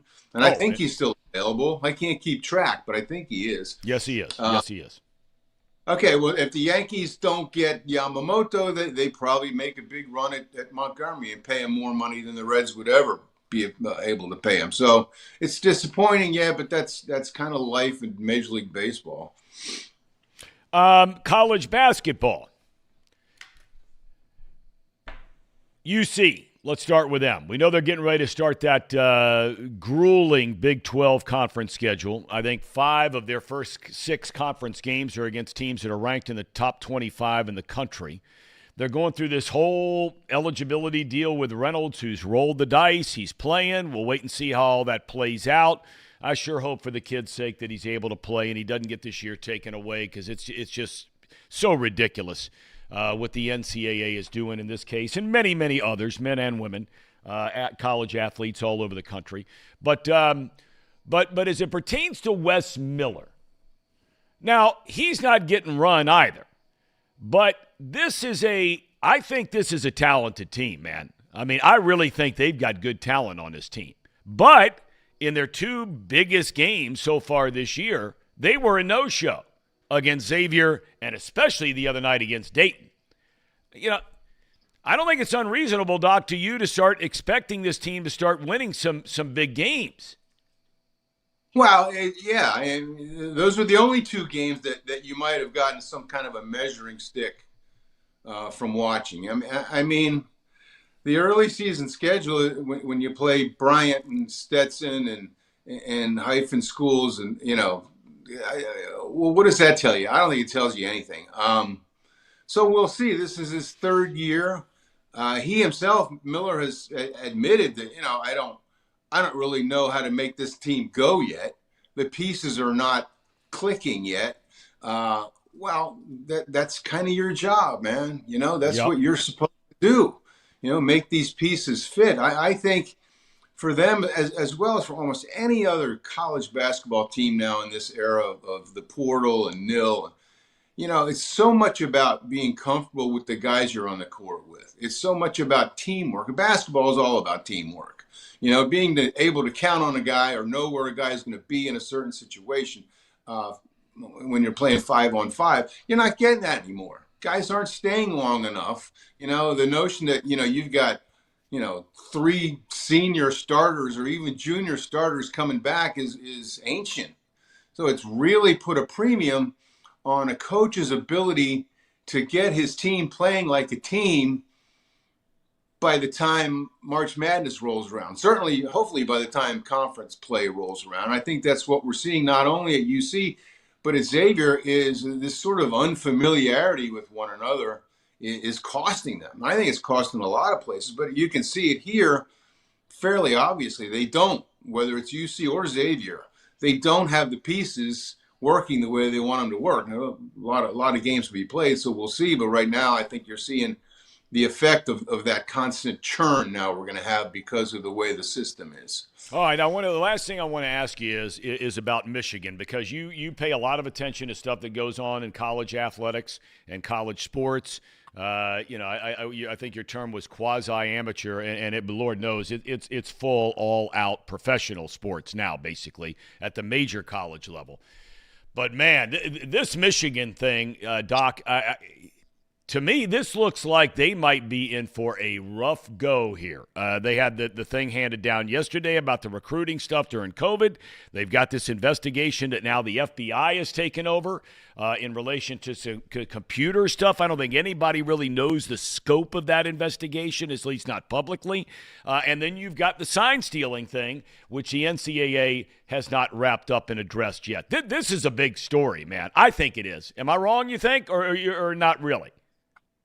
I'm not following it as closely as I did the sign stealing thing, because the sign stealing thing was kind of funny.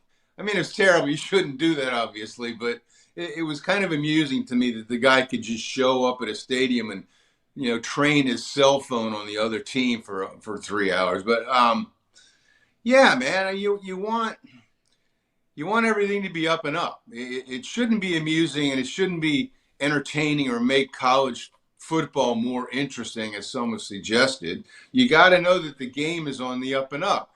If you don't know the game's on the up and up, you can't really have the game. And we won't even get into wagering, because that's a whole new can of worms. But I don't know. It just shows, I guess, what's important. To me, what's interesting is how the world has reacted, the NCAA has reacted, and how the world and the NCAA will continue to react as these stories keep showing up. What matters more? What matters more to you? Do you care about all this as a fan or an administrator? If your team is still playing for a national championship, does it matter to you that all this stuff is going on? I'd say most places, probably not. Yep. Michigan likes to set itself up as being above all that and holding itself to a higher standard that they're not living up to right now. So we'll see how it all plays out. I tend not to take it all that seriously, because I think a lot of this stuff has been happening for a very long time, and it's just kind of fallen on Michigan this time. All right. That's fair enough. Well, Doc, it's great catching up with you. As always, we appreciate your time. And look forward to having you back soon. Have a Merry Christmas. Yeah, you too. You too, guys. All of you guys. And if people want to give as a Christmas present the chance to read your stuff, where would they go to do that? Well, you go to the Morning Line, one word, .substack.com, and that's me. You sign up with your email. It comes in your inbox. Once a week it comes in for free. The other 4 or 5 times you might have to start paying. I hope it would make a decent gift for somebody to give to a relative, sort of an expatriate Cincinnati and living someplace else, who wants to keep up with what's going on around here and can put up with my kind of screwy sense of humor. But yeah, we're doing well. We're doing much better than I thought we would. I never had any hopes for this thing at all in terms of being a financial success. I'm not. I don't have to rob banks anymore, Tom, to be able to afford the life to which I'd become accustomed back in my salad. Well, if you could teach me how to rob banks, because I'm getting very, very close to having to do that. So if you could just give me some of your secrets, I would much appreciate it. Yeah, I'll help you out if you need. Merry Christmas, buddy. Merry Christmas, Doc. Yeah, you too. All right. Great to have Paul Daugherty back. He is just so on it, still on it. Jolly writes from Los Angeles that he bought the Morning Line. At Substack.com. He's out in Los Angeles, and he's a Hamiltonian, as we know, a proud Hamiltonian, as are Hamiltonians. And so he bought that. So out in L.A., he can really, get a feel, and Doc gives you the feel of what's going on. No doubt. I mean, good, bad, or indifferent. He always has. He's not afraid to speak the truth, and we like the truth seekers here on Off the Bench. All right, are we ready to go? Yeah, let's rock and roll. Are we ready to go? Where do you want to start? You're the boss around here. the lead producer. So could you please tell us where you would like come to on, begin? lead producer. I would like to first acknowledge our 2 super chats that we've gotten recently. Chi-Town Real Estate, Chicagoland, says, with a $2 super chat, says, "Happy holidays, my beautiful people." Yes. Chi-Town always brings in just the merriest little messages, and we appreciate you. Happy holidays, Chi-Town. Happy holidays to everyone. Everyone's beautiful. Yes. Parker Blake with a $10 super chat said, Midwestern Tommy Chong was definitely not on my bingo card today. So that's a $10 super chat from Parker What Blake. is that one? What is that?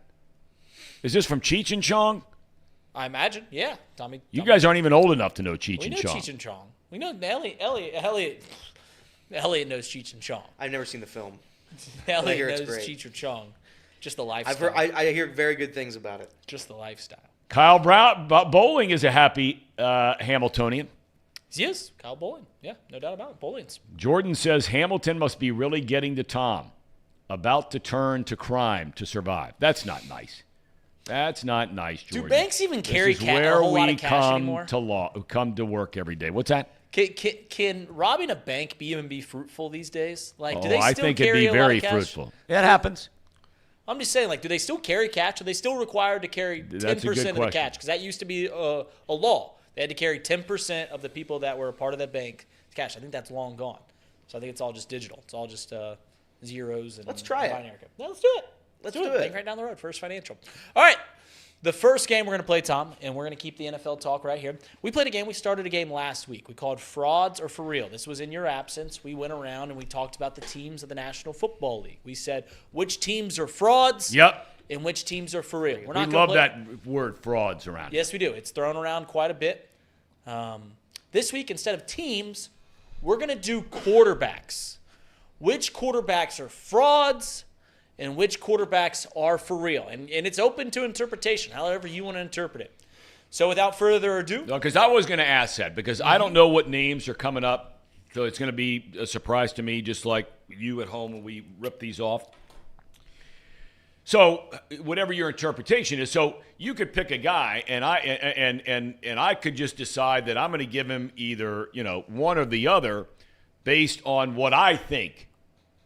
Correct. As far as meaning that say Dak Prescott, maybe we're going to get to him. Okay, That's so a good guess. would he be a guy that I think could win the Super Bowl, or is he a guy that is a really good regular season quarterback? Right. So, okay, open to interpretation, and everybody can explain once they give their answer. Right. Yeah. So it's, I guess, is if you read the temperature of the room, does he get too much flack for how good he is, or like is he better than when in public opinion, or is he worse than public? Like, we're not going to be talking about Easton Stick here, Easton whatever that guy's name is. We're not going to be talking about Patrick Mahomes here because those are camps. Those are done deals, right? Right. All right, so frauds or for real, we'll start Here we it go. out. And I think we're going to start this one out with Casey because Casey has an opinion on this guy. Oh, Trevor Lawrence. wow. Fraud or for real, Casey? There's actually, you've done some actual You've done some number homework crunching on this.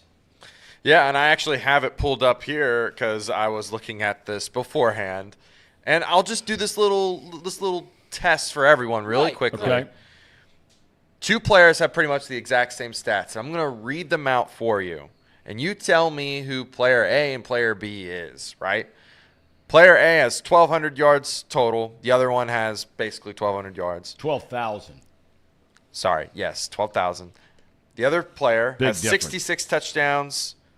The other has 64 touchdowns, 53 total turnovers, 54 turnovers, 64% completion percentage, 63% completion percentage, yada, yada. The records, one is 20 and 28. The other is 19 and 29. One of them is Trevor Lawrence. The other one is Danny Dimes. And we just hate Daniel Jones. Hate him. Who's we? Don't put all of us in that category. Well, I'm Quitter speaking Paul. to a larger audience Yeah, here. Quitter Paul. I'm speaking to a larger audience that most people don't give Danny Dimes any respect, and they give Trevor Lawrence all the No respect. respect. I think Trevor Lawrence is a fraud, hands All right. down. I think he's a fraud. Fraud. Fraud. I'm going to also agree with Casey. I was never high on him. I didn't think he was going to be a great NFL quarterback. He's a serviceable NFL quarterback, But Everett said it in the chat, and I agree with him. He's never going to be mentioned with the Josh Allens, the Patrick Mahomes, the Lamar Jacksons, the Joe Burrows, the Justin Herberts. He's never going to be on that list. He is a tier behind them, thus making him a fraudulent quarterback. I think he's a fine quarterback. He's a Derek Carr-esque, but not very. I would say fraud. I think Trevor Lawrence is for real, guys. I'll say that. I know the stats aren't quite there, but we're talking about a guy who was the top recruited quarterback in high school. Yep. When he gets to college, beats out a guy that had won a lot of games out of Clemson. I forget that quarterback's name, but I think Clemson was like 4-0, and the guy had a lot of success last year, and Dabo Swinney said Trevor Lawrence is better. And then Trevor Lawrence has one of the best college careers that we've ever seen. Yep. First overall pick. Everyone knew he was going to be the first overall pick. In his second year, takes the Jags to a postseason, and over a 17-game stretch from the end of last year to the middle of this year, they were 13-4, the Jags are. I know they're on a stretch right now. Trevor Lawrence is a little banged up, but Trevor Lawrence and the Jacksonville Jaguars are going to be one of the top teams in the AFC for time to come. So, yeah, I think Trevor Lawrence is for real. Tom? I tell you, I wrestle with this one. I really do, because the talent is there. There is no question about it. I mean, he size. is an extraordinarily talented young man. Great arm, tough, big, strong, fast, can run. There's a lot to like. I'm gonna say for real. Yes, Tom. I'm gonna say for real. You're gonna Although love that. the jury is still deliberating. So I mean, if they had to come back with, like, just to give you a little teaser, which juries can't do, which way they're leaning, I'm leaning for real, but I can be convinced otherwise. We'll see how it plays out. You want to see it play out a little bit. All right, see it play out. We'll keep it right there in the Sunshine State. Wow. Oh, Tua Tagovailoa. Wow, this is a good one. Fraud or for real, the lefty. A lot of people say, listen, we've seen some great things from Tua. We've seen some not so great things. He's got so many weapons. He's got a great offensive mind as the coach. Obviously, the injuries are there. Is Tua a fraud, or is he for real? Every once in a while on X.com, formerly Twitter, there will be a compilation of Tua throws that are just absolutely terrible. And you might say, if you clip up a compilation of any quarterback, you might have those throws. I don't think anyone's compilation is as bad as Tua's. Without Tyreek Hill, I firmly believe Tua is a mediocre quarterback at best. That is my opinion. I think he is a fraudulent quarterback. Take away Tyreek Hill from that team, and they are nothing. Yeah, I'm gonna tread lightly, because I know that if there's some haters out there that if I say that Tua is made up from the weapons around him, they'll go, oh, what about the guy in Cincinnati? He's got a lot of weapons too. So I'll tread lightly. I will say this, Tua, his whole game is accuracy, not a whole lot of arm strength there. But that being said, I do believe that Tua is a fraud. I haven't seen a whole lot of wow from Tua. I've seen wow from Trevor from time to time. I don't see wow from Tua. So I think he's a fraud. Yeah, I have to agree with you, Reed. I think Tua's a bit of a fraud. I don't like the fact that when we take away Tyreek Hill, he's not played great. Now, last week he played really, really good without Tyreek Hill. And that was a good Jets defense. That was a really good Jets bad defense. Jets team, but good Jets defense. I would like to continue to see this sort of success, especially against the Cowboys. I would like to see that happen. If he could do it, a couple times without Tyreek Hill, then maybe we have a different conversation. Yeah, they've played just 3 games against teams over 500 this year, and it's not been very fruitful for Tua. Tom? I think the guy's for real. I just think you look back on the body of work, whether it's – you were just talking about Lawrence a minute ago. Right. I mean, this guy's winning national championships, right, at Alabama. He comes into the NFL. He finally gets a head coach in there who knows what he's doing as far as offense is concerned. I mean, I think they got a really good mind there running the offense. Tyreek Hill's unbelievable, but I mean – if you took Tyreek Hill off any team, the quarterback's not going to look as great. Patrick Mahomes, right? I mean, they're not. And it'd be the same thing if you took away Jamar Chase from Joe Burrow. Right. I mean, you're going to be hard-pressed to have the same kind of numbers. I mean, look, have the Dolphins beaten anybody this year? No. We're going to find out what they're all about these next 3 weeks, because you said to me earlier, their schedule the last 3 weeks, I think you said, was Dallas, Ravens, Bills. Yeah. Yeah. That's why some people are picking them to be a wild card and not win the division. Right. That's right. They're 2 games ahead of the Bills, but if they lose one of the next game and the Bills, who play 2 very easy teams over the next 2 weeks, if they tie, then the Bills win it. So yeah, it's gonna be. Mike McDaniel was quoted looking at this next 3 games. You know what he said, Tom? Tough sled for the next 3 games. He didn't say that. No, he didn't. All right, go ahead. The next one, you alluded to him earlier.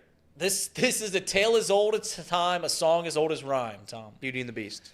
It is Dak Prescott. Yes. Is Dak Prescott a fraud, or is he for real? Tom, we start with Tell you what, man, you're throwing some tough ones out there.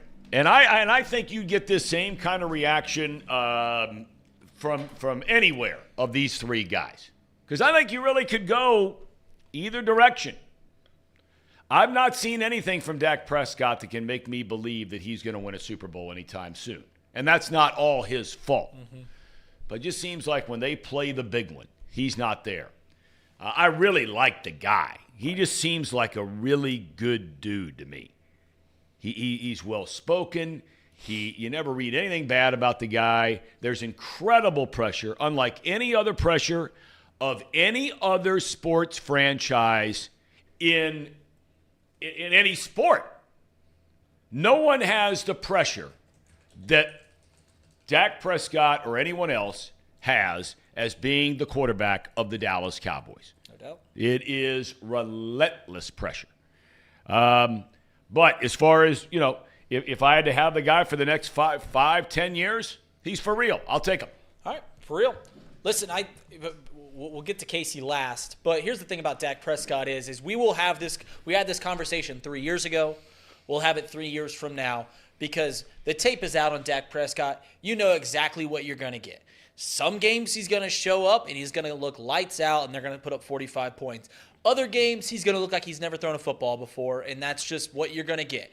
You mentioned all the things that are great about Dak. He handles the pressure of the media well, maybe not so much of the big games. He's clearly, everything you hear about this guy, that he's a great team guy, he's a great leader, yada, yada, so on and so forth.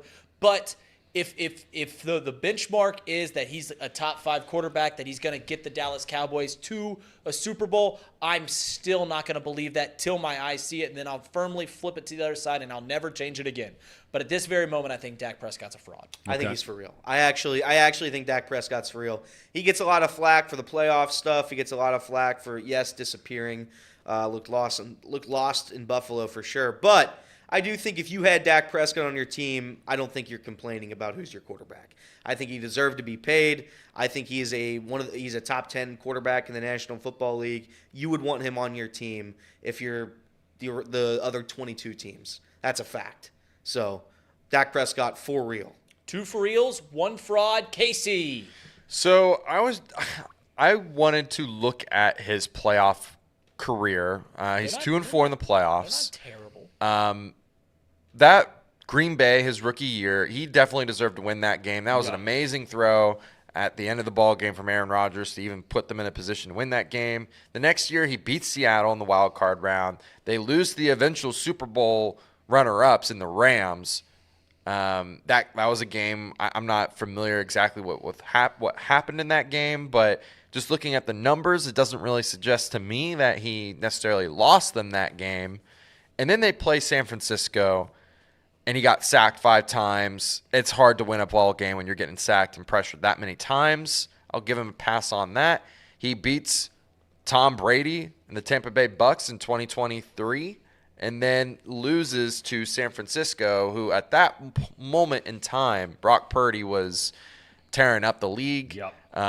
You see how they are right now. They don't do well against San Francisco. I was leaning towards fraud, but after looking at the numbers and kind of thinking about it more from a holistic view, I don't think he's been the problem. I don't think he's the reason why they lose playoff games. Fair enough. I think I think maybe last year it was a little bit of him, but that was a tough defense to go up against. That's a tough team to beat. All right, let me ask you this question before you have one more name here or no? We have one more name. All right, well, before we get to that, just answer this with the name. Of the first 3 guys we've chosen right now, right? Lawrence, Tua, Dak. you had to have one tomorrow of those three for the next 5 to 7 seasons, who do you pick? I'm taking Trevor Lawrence. Okay. Elliot? I mean, for the next 5 to 7 years, I'm still gonna. If they're both the same age, I'm gonna go with Dak. I think Dak's the better of the three. Okay. Yeah, I think I'm going with Dak. Okay. Go ahead. By the way, I didn't go with. I'm going with Lawrence. Go ahead. I didn't know how long Dak has been in the league. I didn't know he was. Yeah, he's been around a while. 2016 was his rookie year. Yep. Yeah, Yep. he's been around a while. All right. Final guy we got. It's a fun one. Brock Purdy. Oh, come on. Fraud, This fraud, is fraud, it. Come fraud, on. fraud, Come fraud. on. Come Tom, on. you ever see this- Nobody in their Tom- right mind can pick fraud on this one. Tom, you ever see this guy wear a backwards hat at these post-game pressers? It's disgusting. I mean, real quarterbacks don't wear these backwards hats, Tom. got Well, I agree with you there. They don't do it. You got it. So here's the thing. I am going to take Brock Purdy as a fraud. That's right. That's because he has Christian some. Give me some. McCaffrey. He has Christian McCaffrey. Oh, my He's got God. George Kittle. He's got Brandon Ayuk. He's got Deebo Samuel. He's got a top 5 defense. He's got a top 5 offensive lineman. Listen, you can say whatever you want about him. He's succeeding under his specific arrangement here. So props to him. But to say that this guy is an MVP when he is legitimately not a top 3 player on his team is crazy. Here's the thing, Tom. Oh, my God. Is you could throw me is under center unbelievable. of the San Francisco 49ers, and I'll throw left-handed, and I'll throw for 275 yards and 3 touchdowns. Because all I got to do is just shovel pass it over to Christian Every McCaffrey, time. or maybe dump it out to Deebo Samuel. So That's all it boring. takes. It's terrible. Casey, fraud or for real? He's for real, guys. Come Yeah, on. absolutely. Come on. Casey, come on. Of course, like, you want to blame the weapons he's got around him. I'm not blaming anybody. Fine. Put it blaming on Brock put it on Purdy's his terrible weapons. talent. Well, That's right. It would be one thing. If he had like top 10 stats and he had all these weapons around him. He is the top of like every metric. Right. Everything. Every one of them. Every single one of them. Backwards hats worn. That's what he's number 1 in. Terrible. It's just ridiculous. Casey, Fraud. I mean, this guy Fraud or has for real? started. This guy has, you're for real, right, Casey? Yes, he's for real. This guy's made 19 starts. 19. That's it. 2 games over a full season. 19 starts. He's been underwhelming. 16-3. He has 42 touchdowns in 19 starts and only 11 picks. And over the last 2 years, he leads the league in yards per attempt. His completion percentage is almost 70%. And in 19 starts, he's thrown for almost 5,200 yards. Come on. For real, for real, for real. Not buying it. Fraud. I mean, all those stats are all well and dandy, but just not buying it. Oh, my God. We Quarterback rating of 115. Bonus round, Tom. Fraud or for real starting quarterback, Tanner Hudson. Bonus round, fraud or free. Taylor thinks he's for real, man. I was getting ready to say you ought to present that question to Zach Taylor. We should update it and say Tanner Hudson, Tyler Boyd, Jamar Chase, fraud or for real. Well, as a I mean, quarterback. if nothing else, it has certainly given the Steelers reason for concern to defend against the would-be Tanner Hudson throw in getting ready for the game this week. Do you think there's any chance we see that play? Not with Tanner Hudson. See, that's yeah. that's what Zach Taylor does so well. We're not going to go back to Boyd again. It's not Boyd. It's not No. Jamar. They've all had their shot. Yeah, they have. He's figured it out. You know who it's going to be? I kind of alluded to it earlier. Charlie Jones is going to come up big time, one time this game. You're not saying his name right. Downtown, the Great Pumpkin, Charlie Lionel Brown, and Jones. all Linus and all the other Yeah. Peanuts characters, Snoopy, Charlie Jones. That play will be run at some point. It's going to be Charlie Jones. Listen, with Zach Taylor, and you guys, what you don't understand is on 3rd and 1, it's not about converting. It's about the culture. If you establish the great culture, you're going to be fine. And that's what Zach Taylor does for this team. When you think Zach Taylor's out here going to throw a mediocre Christmas party? He is going to get the boys fired up with the eggnog. He is going to bring the greatest Christmas spirit you've ever seen. The culture in this locker room could not be higher, Tom. That's right. Right. The only question is, will young Chris from Mrs. Kringle's class, That's right. along with his buddies, Jack and Rudolph. Yeah, Jack Frost. Jack Frost, pardon me, and Rudolph, will they be back? And will they show up, or will they be at that Bengals Christmas party filling up the eggnog I can only hope. with a little extra, what are they pouring it? Rum? Rum. Okay. All right. What's next? All right, so we did Fraud or For Real. Another weekly segment we got is Buy or Sell. Kind of a similar jest, but this Yes, time it it's going is. to be more granular topics. Okay. So we'll dive right Big in, word. Tom. Yeah, I'm dumping. I've been You really reading are. my thesaurus this you week. have. All right, Tom. Buy or sell. We talked about the Dolphins' road ahead. The Buffalo Bills will win the East. No, they won't. Miami will find a way at home to beat either Buffalo. I think that game is in Miami to end the year, right? Right. Or Dallas this week. And they win one of the two, and they're going to win it. So they gotta win it. that's sell. Hit it. Sell. Casey? Ooh, you look at Miami's schedule, and it's just tough, man. It's tough sledding. And they got to play the Bills end of the year. I think the Bills do win this thing. I'm buying. Wow. Nice. Nice. I am going to say sell. Dolphins are going to win this division. They've earned it up until this point. They have to win what? How many more games? They just have to win a game, right? To win it? To clinch it? Yeah, they just got to win one game. They'll win. Miami Dolphins, congratulations, you've won. Bye. No, wait. Sell. I always forget which one it is. I am going to buy this. I do not think the Miami Dolphins will win this week against the Cowboys. I do not think they will win next week against the Baltimore Ravens. And I do believe the Buffalo Bills will win their next two games. So it'll come down to the final week of the year, and I'm going to take the Buffalo Bills on the road. So I'm buying. Buffalo Bills win the division. Okay. All right. What's next up? All right, Tom, you're going to like this one All right. because this is your guy. Aaron Rodgers' injury comeback was just a public relations come stunt. on. Sell, hit it. Sell. If they were in the hunt, he'd be back playing. You may not like Rodgers and some of the stuff he says or some of the things he thinks, but that dude is a gamer. And if they had something to play for, he would be on the field this week. Nothing like telling a guy at the end of the roster that he's not getting paid for Christmas because Aaron Rodgers wanted to do a little publicity stunt where he can be the fastest player ever to return from injury. I'm buying all the way. Oh, Aaron gosh, Rodgers. come on. What do you mean, come on? Some guy just lost his job because Aaron Rodgers wants to not play, but he wants to be called on the active roster. I thought this was cool by Aaron Rodgers. I thought this was legit the whole way. It would have been awesome. He probably would have won Comeback Player of the Year had he taken a snap at any point during this season. Unfortunately, he's like, you know what? Well, I probably shouldn't. Well, yeah, Aaron, because you're still hurt. Those videos of you throwing on the field were sick. But unfortunately, you don't play and you're not going to play. This is a PR stunt. Congratulations to the New York media. You've done it again. I want to give a round of applause to Aaron Rodgers because he is the quickest guy to ever come back and be on the active roster from an Achilles injury. Didn't wait the whole offseason. He told us all year long, hey, I'm going to be back. I'm going to get ready to play. I'm going to be ready to be back. Because that's what Aaron Rodgers does. He makes everything, and I mean quite literally everything about himself. He likes to be the gravitational pull of which the NFL orbits around. He can't stay quiet. He just constantly has to make everything about himself. He's one of the greatest football players the sport has ever seen. There's absolutely no doubt about it.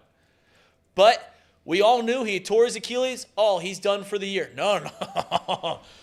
We've never seen anybody do it. Aaron, what are you talking about? I know something you don't know. I know how to get back from injury. I'm going to be the first person ever to play after an Achilles tear in the same season. You just watch it. I'm Aaron Rodgers. I'm the greatest thing ever. And what do you know? He's not going to play. So, yes, I am buying this was a PR stunt because Aaron Rodgers is making it all about himself as he's done his entire career. Casey? Bye. And he does psychedelic drugs.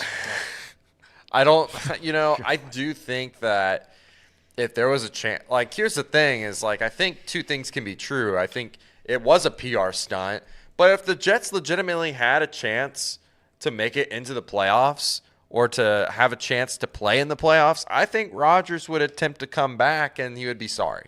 He'd be really sorry because he would not play well and he would play horrendously. So, in one hand, I'm saying, yes, this was a PR stunt. This is totally a way to make him look like he's some great all-knowing and he can figure. He knows something that we don't. Yeah, he knows something that we don't, and that he's gonna defy sports science. But at the same time, I do think he would have played if they were gonna do something. So I guess I'm buying because I do think it was a stunt, but how legitimate was it? Like, did he really think that they were gonna be in the playoffs? Probably not. So, what's the deal with your boy Mouse Cop today? What's he? Is he He's on? getting down on UC again. Mouse Cop, we talked about Xavier for the first 15 minutes, brother. Reed was talking about it. I didn't slander them. All I do is share my love for Quincy Oliveri. That's all I do. I mean, he is saying we're nothing more than an extension of your good friends over at ESPN 1530. Well, where does that come from? I don't know where it comes from. We're Mouse, on is he mad at before me? they're on. We are the tone setters around here. We are. I mean, come on. We're the first ones in the city to host a sports show. The very first ones to have a local show of any That's kind. right. That is precisely correct. We follow no one's lead, except God above and country and honor. Go That's ahead. right. And the lawnmower man. Big low country. All right, final buy or sell, Tom. Where is he?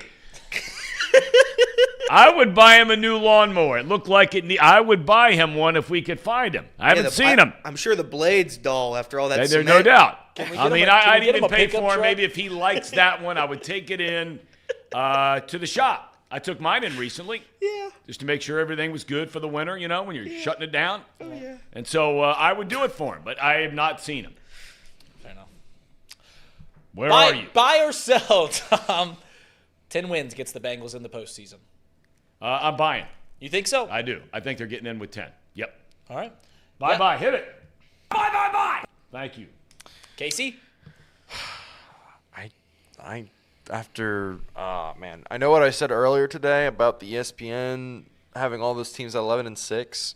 That just makes me feel like if they do end up being 10-7, most of those teams, that the Bengals would be out of it. So I'm actually going to sell this. I think they have to get 11 to get in. Hurts my feelings. I am going to sell it, and I'll tell you why. I'm a Cincinnati sports fan, and I've never seen anything good. So that means when we win 10 games, when we win 10 games, it's the worst sports year in Cincinnati, Reed. You should know That's this. true. That is when we win 10 games this year, we're going to beat the Steelers again because I responsibly have a lot of money on it. And then when we lose to Kansas City and then beat the Browns, which objectively is a great job well done by Jake Browning and the boys, I will be heartbroken because of some terrible tiebreaker because we lost to the Texans in terrible fashion at home. So you're selling? I'm selling this. I am selling. Sell. And it's going to be heartbreaking. This is going to break me. This will be very bad. See, that's why I'm going to hit the buy button, Casey, because I'm buying this. Because listen, if we don't have faith, Tom, if you don't have faith in something, Hope and change. then we are just a mass of atoms walking around. There's no doubt. This floating rock, and there's just no reason. There's nothing to all of it. So if I don't have faith that going 2-1 and getting 10-7 gets the Cincinnati Bengals into the postseason, then I'm just gonna be a sad puppy this whole holiday season, and I refuse to be sad this holiday season. That's exactly right. So I'm buying 10-7 gets us in. Win this Saturday, please, for the love of God, please beat the Pittsburgh Steelers on Saturday, so I can be happy for Christmas. I mean, there's no telling. And look, you know. And it's getting way, way ahead of yourselves. But, man, the potential of what that Bengals-Brownies game might look like the last week of the season here. Yeah. I mean, that could be the biggest game the two teams have ever played against one another, potentially. That was me and Reed's biggest fear, wasn't it, Reed? That last game of the year would have a lot of meaning for Yeah, but here's the thing. both teams. If they win out, then I'm not worried. If they win out until then, so they win the next several games, that game won't mean anything for them.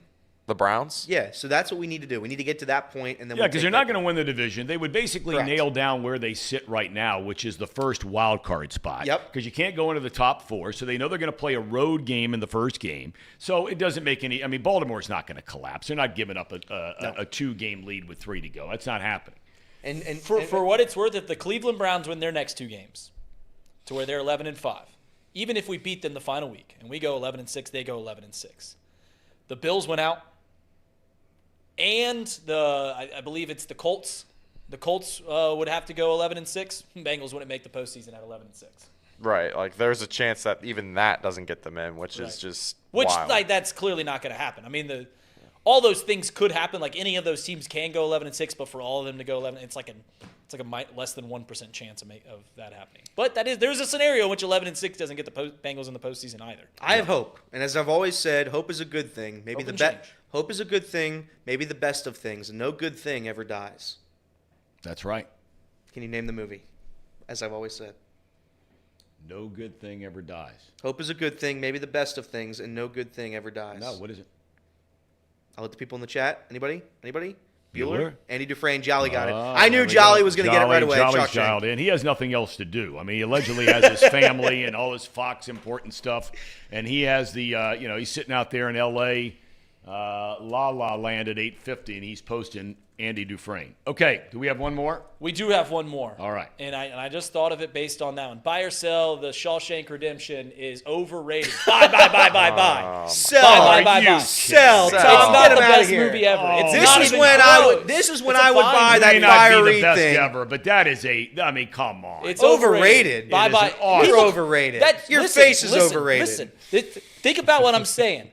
People think it's the greatest movie ever. It's not near the greatest movie. It's a fine movie. It's a good movie. But it is overrated because it's not the best movie ever. So bye. I mean, that's just wild. It's a great film. It's a It's a not the great best movie story. ever. It's a wonderful story. All right, we got 10 minutes left. Since you're not here tomorrow, Elliot, we said I wanted to bounce around the room a little bit, hear from some of you as well. Please in the chat, tens of thousands of you, both on Twitter and YouTube, about your Christmas plans. Because Casey will be here tomorrow, good Lord willing. I'll be here tomorrow. Reed, you'll be here tomorrow. Big Leaguer's not going to be here tomorrow. And he'll be hanging out with Big League Paul, Quitter Paul somewhere. I will not. I'll be at a lake. Lake Santee. Okay, It's an hour away. Your Christmas plans.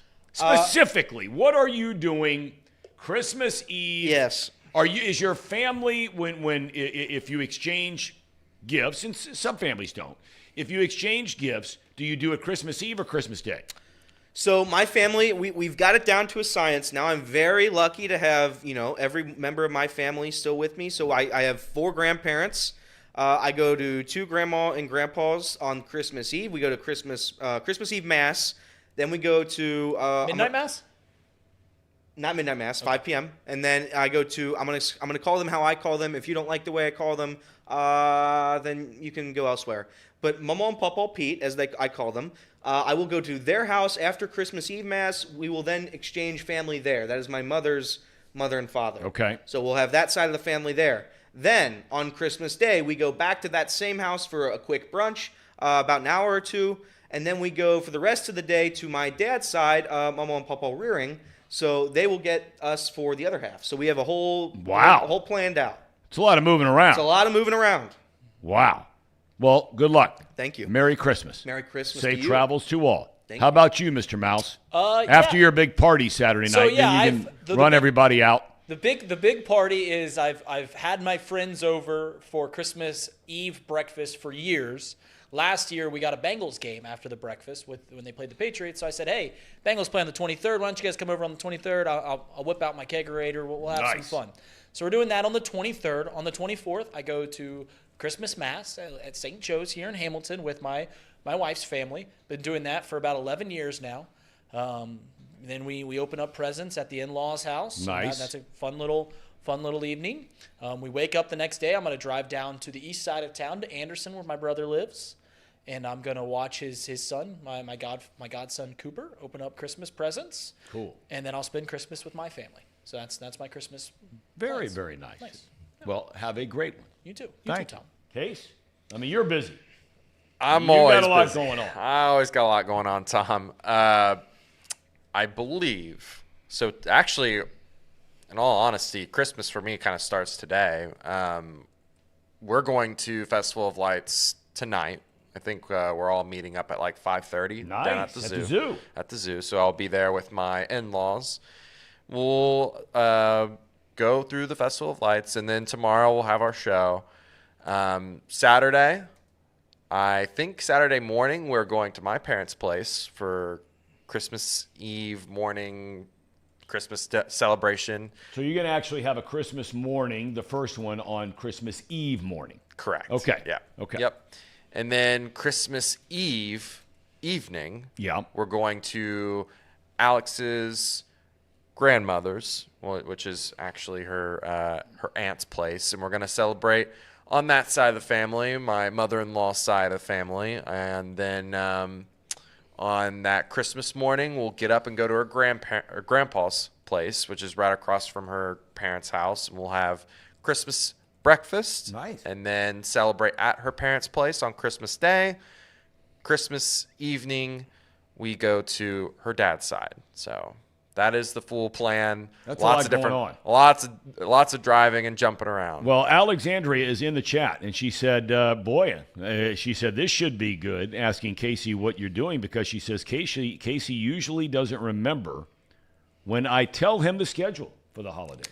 It's a lot to remember. That's part of being the husband, Casey. Yeah, it's a lot to remember. There's so many families to just kind of, you don't know which one you're going to at what time. And I know I know there is a plan. I just don't know where to go.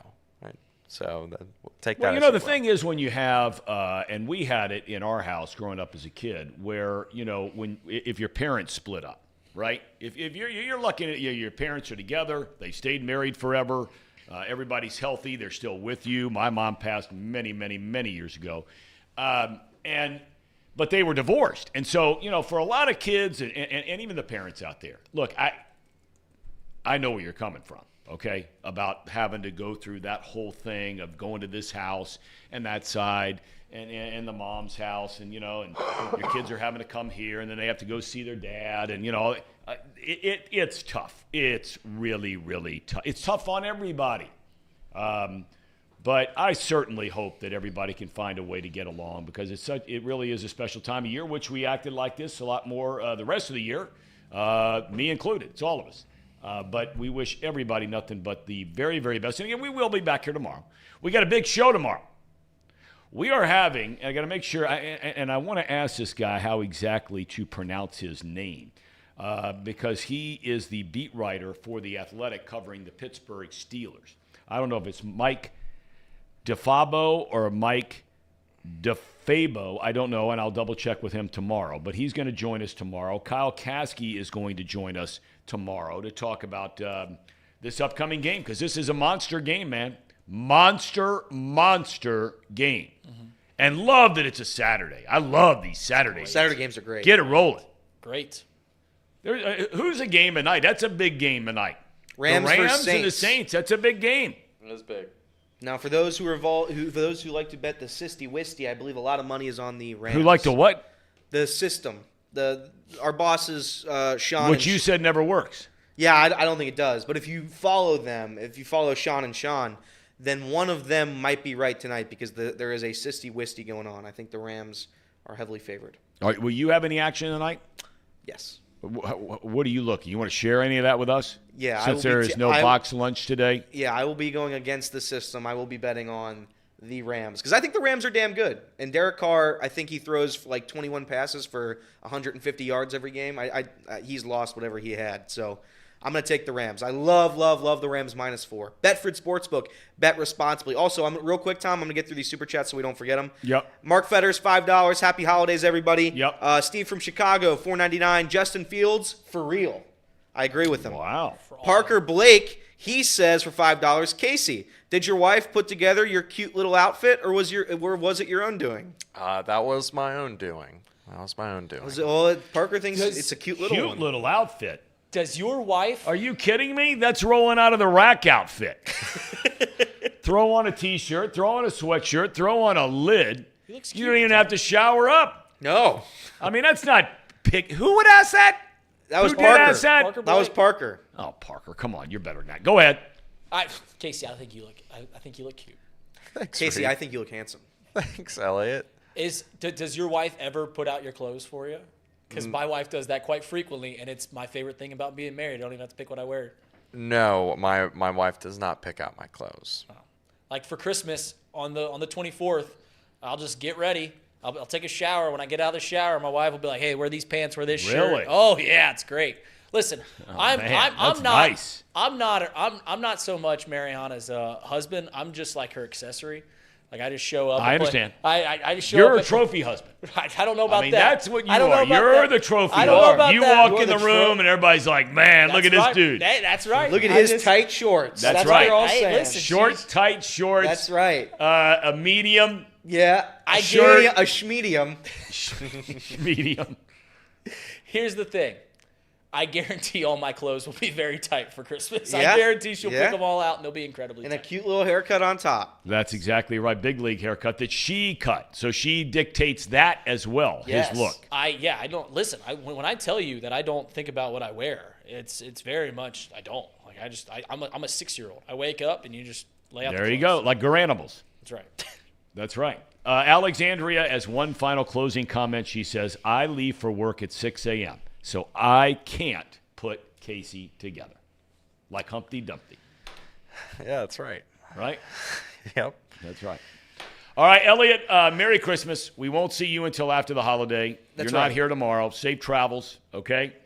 Sincerely, Merry Christmas to you and your family. Merry Christmas to you, God bless Tom. you guys. And we're back here again tomorrow at noon. We said our last Chatterbox, or for the year, our last Chatterbox Reds is later tonight. That's yes, right. they said they're going to wrap up 2023. That is tonight. Some housekeeping things. People are asking when we're going to have shows next week. Yep. We will take off, obviously, for the holidays after tomorrow. We will not have a show on Tuesday, December the 26th. We will have a show for the rest of the week. So Wednesday, Thursday, Friday of next week, we will There be we go. live. We'll be here. We'll be here to recap the Bengals, the Steelers. And preview the Chiefs game. That's exactly, and a big time preview tomorrow, both from the Pittsburgh vantage point and Kyle Caskey joining us as well. Everybody have a great rest of your Thursday, and we'll look forward to seeing you tomorrow. Thanks for being with us. Have a great day.